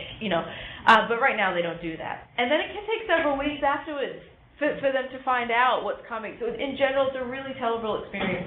This is important for your wider health team to know, for the night shift nurses to know, for the psychologists to know, for the social workers to know, because if the patient starts acting up or doesn't show up to therapy or is just having a really crap few weeks, this is probably why. It's really a cliff edge that these patients are faced with around this. I'm pointing to the slide and it's not the right one. So the pre-planning meeting is really important to have these conversations, to provide assurance that it's all been articulated, it's going to go okay, that's all right. So that's what we do in that pre-planning meeting. Now we've got planning. So now we're waiting for this meeting to happen, and the meeting happens. What we recommend is that one, if max two people from the health team go to these planning meetings. When we arrive, like the Great Wall of China, with our arms crossed, ready for battle, it does not go well for anybody. So, the best thing we can do is build confidence in our team who are really worried because we're there to help the patient, and we need to be there, and I know them well, and the best thing they can do is get into that document, is learn German and get into that document. Being there and greasing off the planet is not going to help, but writing in that document definitely will. So the more empowered you are, get in there and do it. And then there's just someone there, and we recommend it's the OT, because we coordinate the pre-planning tool. Most of the supports in there we put in there, so it makes sense that we're there because we've got this bigger picture. However, if someone has behaviors of concern, the psychologist might come. Or if someone has an accommodation barrier, there's no identifiable accommodation, maybe the social worker comes too. So that way there's an opportunity to say, look, we need to work with you, NDIS. We need to communicate now about this. It's important to say that the NDIS have a big fear, and I think a really reasonable fear, that they don't want to get into this direct person-to-person communication and argy-bargy for every single participant that they have. They are saying to the world, sort it out, meet with us, tell us what you need, and we're going to give it to you, and that's it. They don't have the capacity to work through every little detail of everything, except for when it comes to accommodation. They have to be willing, and generally they are, to partner and communicate and work with us to solve the problems around accommodation. So that's what we need to expect. And in your mind, you should be saying, that's all right, I've got everything else, done everything else. What I need you to do is help us find an accommodation solution for this thing. Why is that the one issue, the accommodation one? Because we can't do anything about that without their permission. So we can't do anything about accommodation without them saying, oh yeah, they're eligible for SDA. Here's the money for it. So you can't go find SDA accommodation unless they give you the money. So we have to partner with them around finding those solutions to accommodation. Were you at the yesterday? Yeah. So there's all those different levels of accommodation, so like fully accessible, robust, blah, blah, blah. Yeah. So all that, the NDIS needs to determine all of that before you can go looking for what. And that's why we asked for the, trying to remember the figures, I think we asked you to something like so many hours of support coordination just to investigate SDA, and then so many hours of allied health hours to investigate housing STA options. So Yeah. that's all our job is, to just say, yes, we think they could be eligible for STA. We think this many hours should be in their plan to assess access for eligibility for STA. We can't rock up to the meeting being like, they definitely qualify for robust design, SDA, we can't rock up and just say that. It's the thing the NDIS have to say. I'm just wondering why they've taken that particular issue as such a control over accommodation rather than anything Because it costs $100,000 a year for the rest of the person's life. Yeah. Big ticket item. Yeah. They only intend for 6% of the people 6,000 people. 6%, I said yes. 6% of people to be eligible for SDA. So they're holding that tight. Yeah. Okay. Yeah. Do you know how long we should expect to wait between an access, sort of granted access, and a planning meeting? Yeah, it fluctuates big time. So we'll have people sometimes call in a week and be like, let's do planning. And then we'll 3, 4, 5 months sometimes for planning. And you can't do anything about that? You can call our social workers, every morning. When's the planning? But like I was saying yesterday, we collect data on that so we can see, and there's just no rhyme or reason. I reckon they hire a new planner, and then they just go, they take the 5 off the pile and go, there you go, and then all of a sudden you get a phone call. And don't forget, once everybody's onboarded, the only people the NDIS are going to have to worry about are new disabilities and people who were born. It's just right now they're trying to onboard every single Australian with a disability. So it's just short term. It'll be 5 years before we see any improvements in that, I think. But it is short term. And that's why Jenny was talking yesterday about having your own state escalation process, because there will, if you've got someone stuck in hospital waiting 3 months for a planning meeting, that's not on. So they have to work out. WA Health has to work out with NDIA how to prioritise this. So plan implementation, we get the plan, and when I mean we get the plan, it can come in a number of forms. So sometimes it gets emailed to the participant, sometimes it gets emailed to the person in the health team who was on the contact of the access request form. Sometimes it ends up in a post box somewhere, who knows, but we all just scramble and ask the questions. Where's the plan? Who's got the plan? Anybody see the plan? And then eventually it shows up somewhere, and then we look at it. And what we say in the discipline guide is that it's every discipline's responsibility to check in with the OT and say, did the thing that I asked for in the plan get there? And then they'll say, yep, and then you work with the participant and the support coordinator to implement those supports that you help them get in the plan. But as we mentioned, this is the key bit for the support coordinator. You really want that plan manager, the support coordinator, the support worker agency to all be sitting around the table with a copy of the plan, with your care plan, and just say, right, this is how we're going to make the whole thing work. That's really what it takes to do that. And then health do the thing we normally do. So our normal health referrals, our normal discharge summaries, all that other sort of stuff. Yeah. Permanent to contact when they're not, is there a certain session that's activated or? Yeah, in our team it's the social worker. We just keep the social worker as the contact. Yeah. Rin, can I just ask a question about other people participating, whether we're talking the broader health team or broader team in that pre-planning? So I'm thinking about the context where someone from the country, and they're probably going to be discharged back to a general hospital in the country, but you're doing your pre-planning. Do you engage with the local providers around assisting with that pre-planning? Because they're obviously going to have better insights into local providers or local health? Local health. So the assumption is they're going to the hospital, the next hospital, which will be in the country, for the more complex ones. But I'm just thinking if there would be value in having that team also participate in pre-planning, because they know where the client's going, potentially. Or there may be other agencies that are involved with that person that may be beneficial to participate in that plan. Potentially. I think the reality on the cold face is this is really hard work, right? Really, really hard work. We're talking about big health teams, multidisciplinary health teams, and the system has no mercy. So the reality is, this is often not going to go well. You know, I'll give you an example. So we have a statewide community spinal cord service, and they're constantly calling me, being like, we need to give the inpatient team feedback, they're botching this, it's not going well, the plans are crap, it doesn't blah, blah, blah, and they just think that the inpatient health team had some control over that. And so what I try to get people to understand is that you have to do the best you can with where you're at, right? The system is telling us you need to guess as to what this person needs. So there's going to be some scenarios where there is time, there is the right people, there's the right connections where, yes, you can bring those people in to develop that pre-planning tool. I reckon 75% of the time, you're just like, what am I doing today? Who's going, blah, blah, blah, blah. The planning meets tomorrow. And that's what happens. And then it's nobody's fault that the second that planning meeting happens, that plan is sealed in gold, and there's just nothing you can do about it. So, yes, but I don't want people to think that that's what they should do every time, because the reality is it's just going to be too hard. I think 3 or 4 years from now, where everybody understands this a lot better, and we can communicate really efficiently about it, then I think that's the time to do it.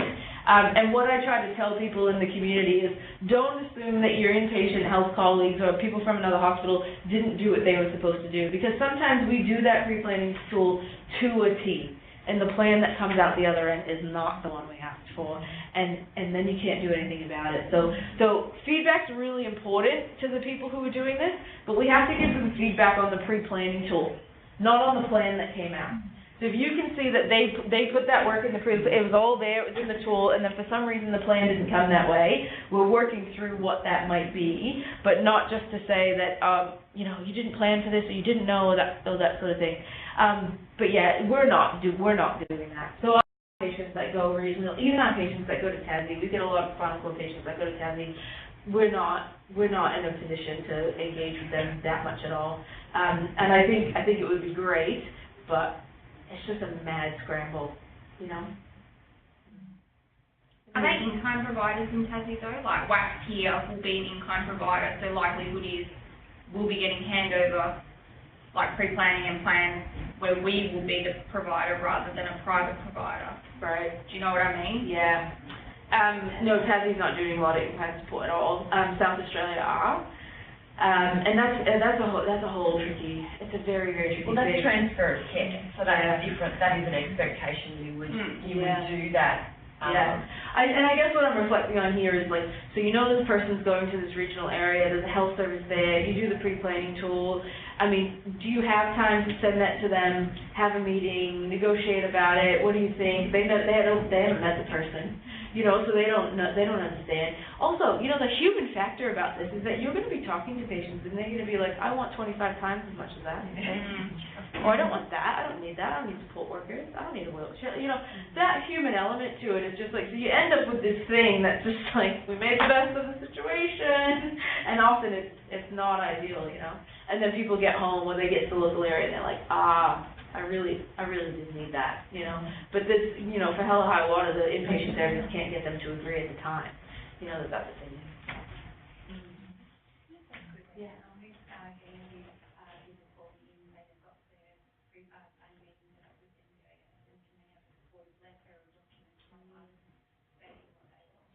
Yeah.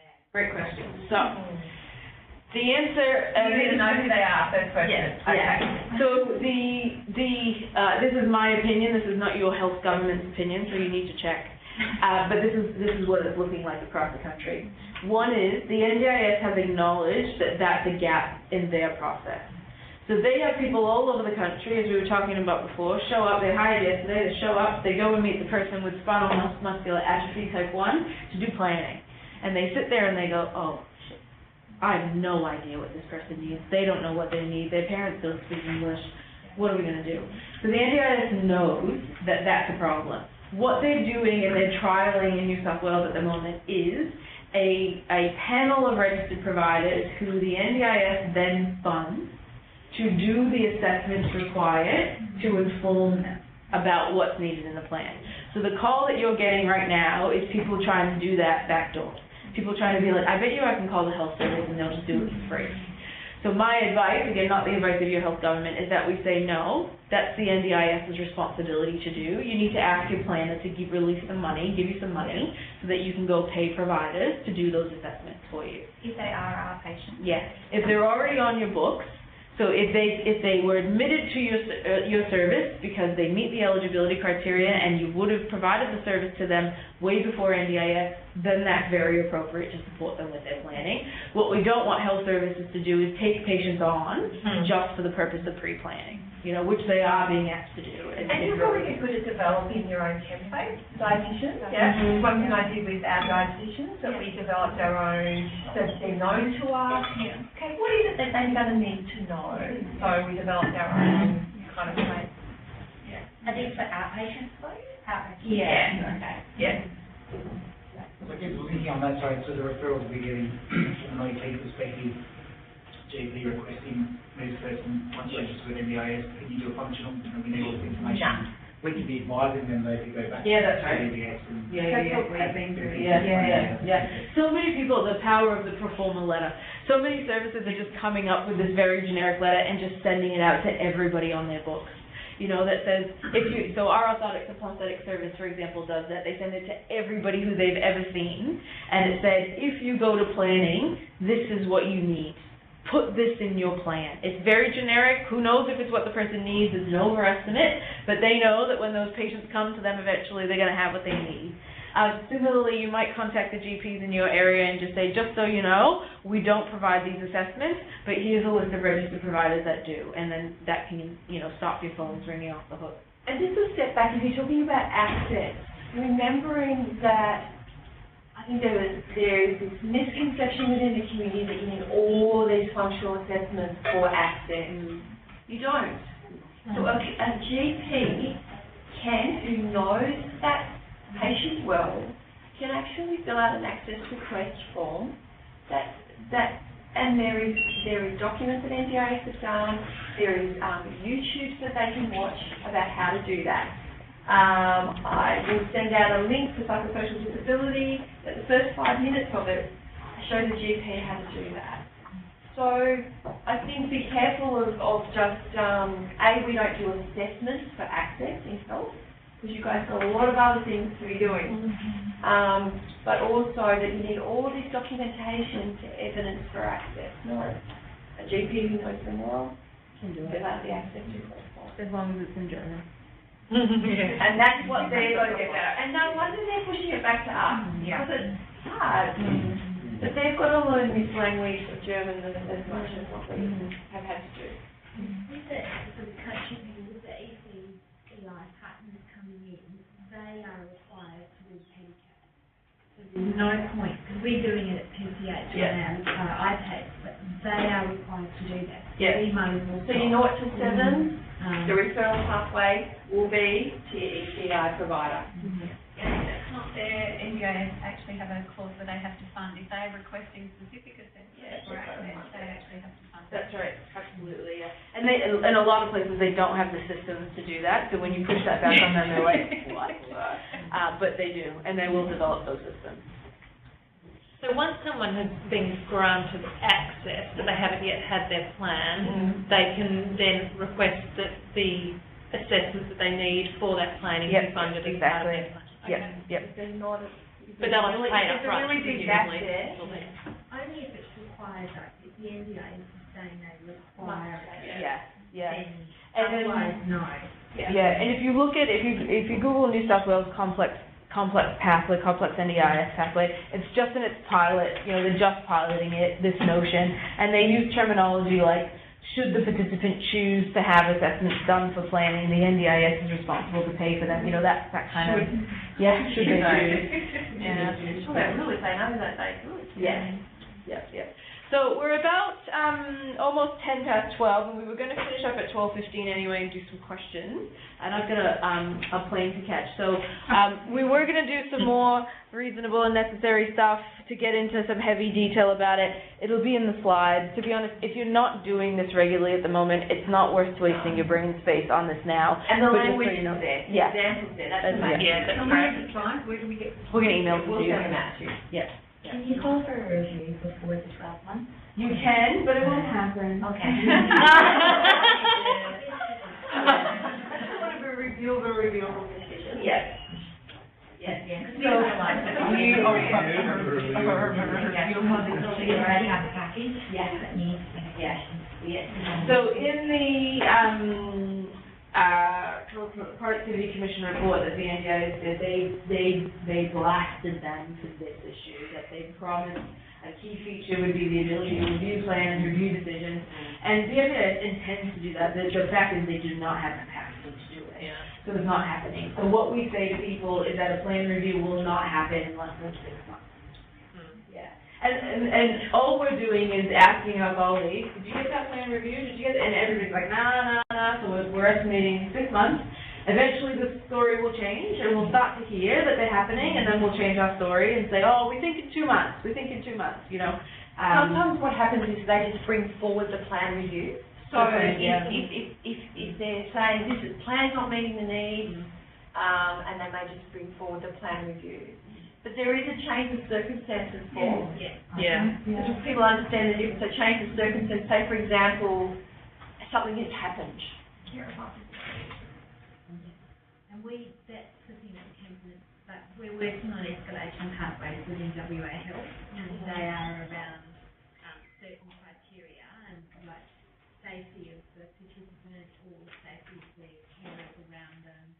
So if there's any of those criteria, you can escalate that through your own health reference group, your own NDIS group, and then they can escalate it direct to the NDIA here in WA. And we're just working on those pathways. Just by way of following up on that thought, for example, psychosocial disability often develop comorbidities as they travel along, so there needs to change. All of a sudden you're talking about primary disabilities, this is an NDIS with the mental health condition, although and the functional impairment, but then develop dependencies. Oh, we need an OT assessment because somebody can't shower properly.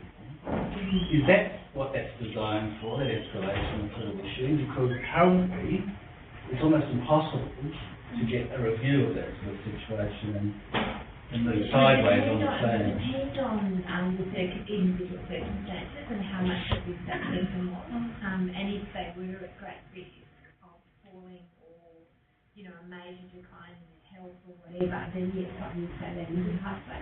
And what is the pathway to escalate things for us? At the moment, you would go to your own NDIS group and to your health reference group member. But because here in the North Metro, it's John Buchanan in the East Metro, it's Belinda Whitworth in the Southern Metro, and it's Suzanne in WAC, and it's me in CARS. So at the moment, we're the funders. But we will get to the point that Royal Perth has 4 people, and Charlie's has people, and Sloan Stanley has people, and WAC has people, and, you know, the mental health sector has people who can escalate to various people in the NDIA here in WA. And that's the work that we're currently working on at the moment with them as well. The problem we have at the moment is the NDIA doesn't have those people sorted. They've got 5 people who are doing mainstream engagement across the entire state, and we're one part of that. The other part of that is education, there's justice, there's housing, there's child protection. So they don't have a lot of staff at the moment, but we do have the name of one person that if you do something like that, you could go to not anymore. Love sending out emails, but you go to me, to Suzanne, and John, and whatever, and we go to them. Oh God, who they are, but no. Normal state, you need to have that. They don't want you to go straight. They don't want every clinician. No. To go straight. No, exactly. It's really important. It's really important. It needs to come through. And your health management might have a solution. Part of that morning process you're talking about, because previously we were engaged at the front of the whole process. So I'm never more cynical in my life when anybody ever asks me about escalation with the NDIA. It's not a thing. It's not a thing. Like, I have never experienced, I have one escalation pathway, and it's because I met someone really high up through this job at the Summit Foundation. I was super nice to her. I pick very strategically the things that I email her about. When I am so certain that everything is just perfect and there's this one thing, and then we escalate it. But again, I'm cynical, but I just want people to know, I don't want people to think that when stuff gets tough, you're going to be able to tell someone who tells someone who tells someone and it gets solved. The clear message from the NDA is you need to try to do this and figure it out, and then when we get to the point where there is a blazing gap that the NDIA are the only ones that can tick this box, that's the stuff that we want to be able to. The only strategy I've got to deal with at the moment is to try and push it back to the current NGO provider. Yeah, absolutely. Yeah, use them, absolutely. There's a massive disconnect between mental health and physical health, and so there's a lot of people out there that are getting mental health plans, a few examples, but none of their physical health plans being developed by the NGO that's doing mental health. Absolutely. And they're the ones, I think, that are falling to gaps. They're a lot of the act ones. But is there a need to build that into the plan? Like, it's just us that are doing it. Like, we need to collaborate more. It anticipated that, they might need sharing assistance. It'd be hard to demonstrate, it's hard to put anticipated safe gaps in according to the reasonable and necessary criteria. That's tough. That is tough. So if it's a support that someone currently needs and you're just asking for a bit more, JIC, that's a bit okay. But if it's something that they categorically don't need right now, I think you think they might. It's not being looked at because the person who's developing the plan is only looking at the mental health. They're not looking at the fact that he can't clean the shower. They're just looking at that. So they're developing somebody's plan, and then an OT comes in from somewhere else and goes, perhaps you can't clean your shower, but... And none of it's in the plan, so I can't find it. I can't get into the shower, choose a disability. So what we need... But I think it's being done by... But we need to have more communication between physical and mental health somewhere, and I don't know how to do that, to get, so that when whoever's developing the mental health plan goes, or maybe I just better check if there's anything else needed. We're making sure... I don't know how we do that. On our local NDIS reference group, we're making sure that we have mental health reps on that, and Ruth... Forgotten his name. We do. Anyway. Do you know what the state governments have done though, and this is consistent nationally? The NDIS doesn't separate mental health and physical disability. The health government always has, and continues to do so. Exactly. So they fund projects in the state. They fund mental health NDIS projects, and then they fund physical disability mental health projects. They set up reference groups that don't bring those people together. So I think the strategy is make sure at the state level that all these people are sitting at the same table together. They're not mutually exclusive. They're currently sitting at the table underneath Department of Premier and Cabinet. We have people there from the Mental Health Commission and from mental health, and then all the other areas. I think within individual health service providers, though, we're still very absolutely. And I think education is going on completely separately. So there's people, they're doing capacity building in mental health and we're doing it in physical, but we're coming together. So. Vicky, I can send you, there was a letter, it was a template we were given by the guys that are working with Queensland Health, and it's a really great letter where they describe this participant, I think he has schizophrenia, and they describe him as they describe him in his words, as episodic, and they do list all that stuff in it, and they're having a lot of success in getting really good plans, because they sat down and did exactly what Gwen has done, but they did it from a psychosocial disability and looked at what's reasonable and necessary and looked at the act, and that's what they do, they write it in NDIS. Great. I'm going to shoot. But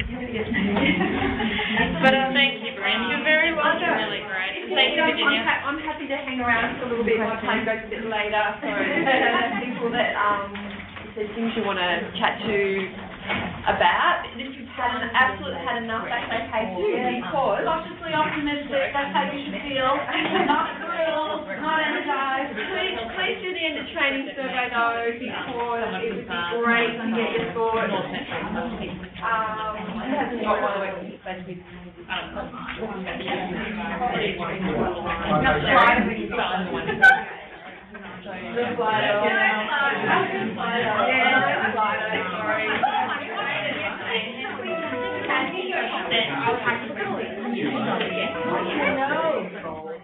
Oh my god, and the data that we have from around the country.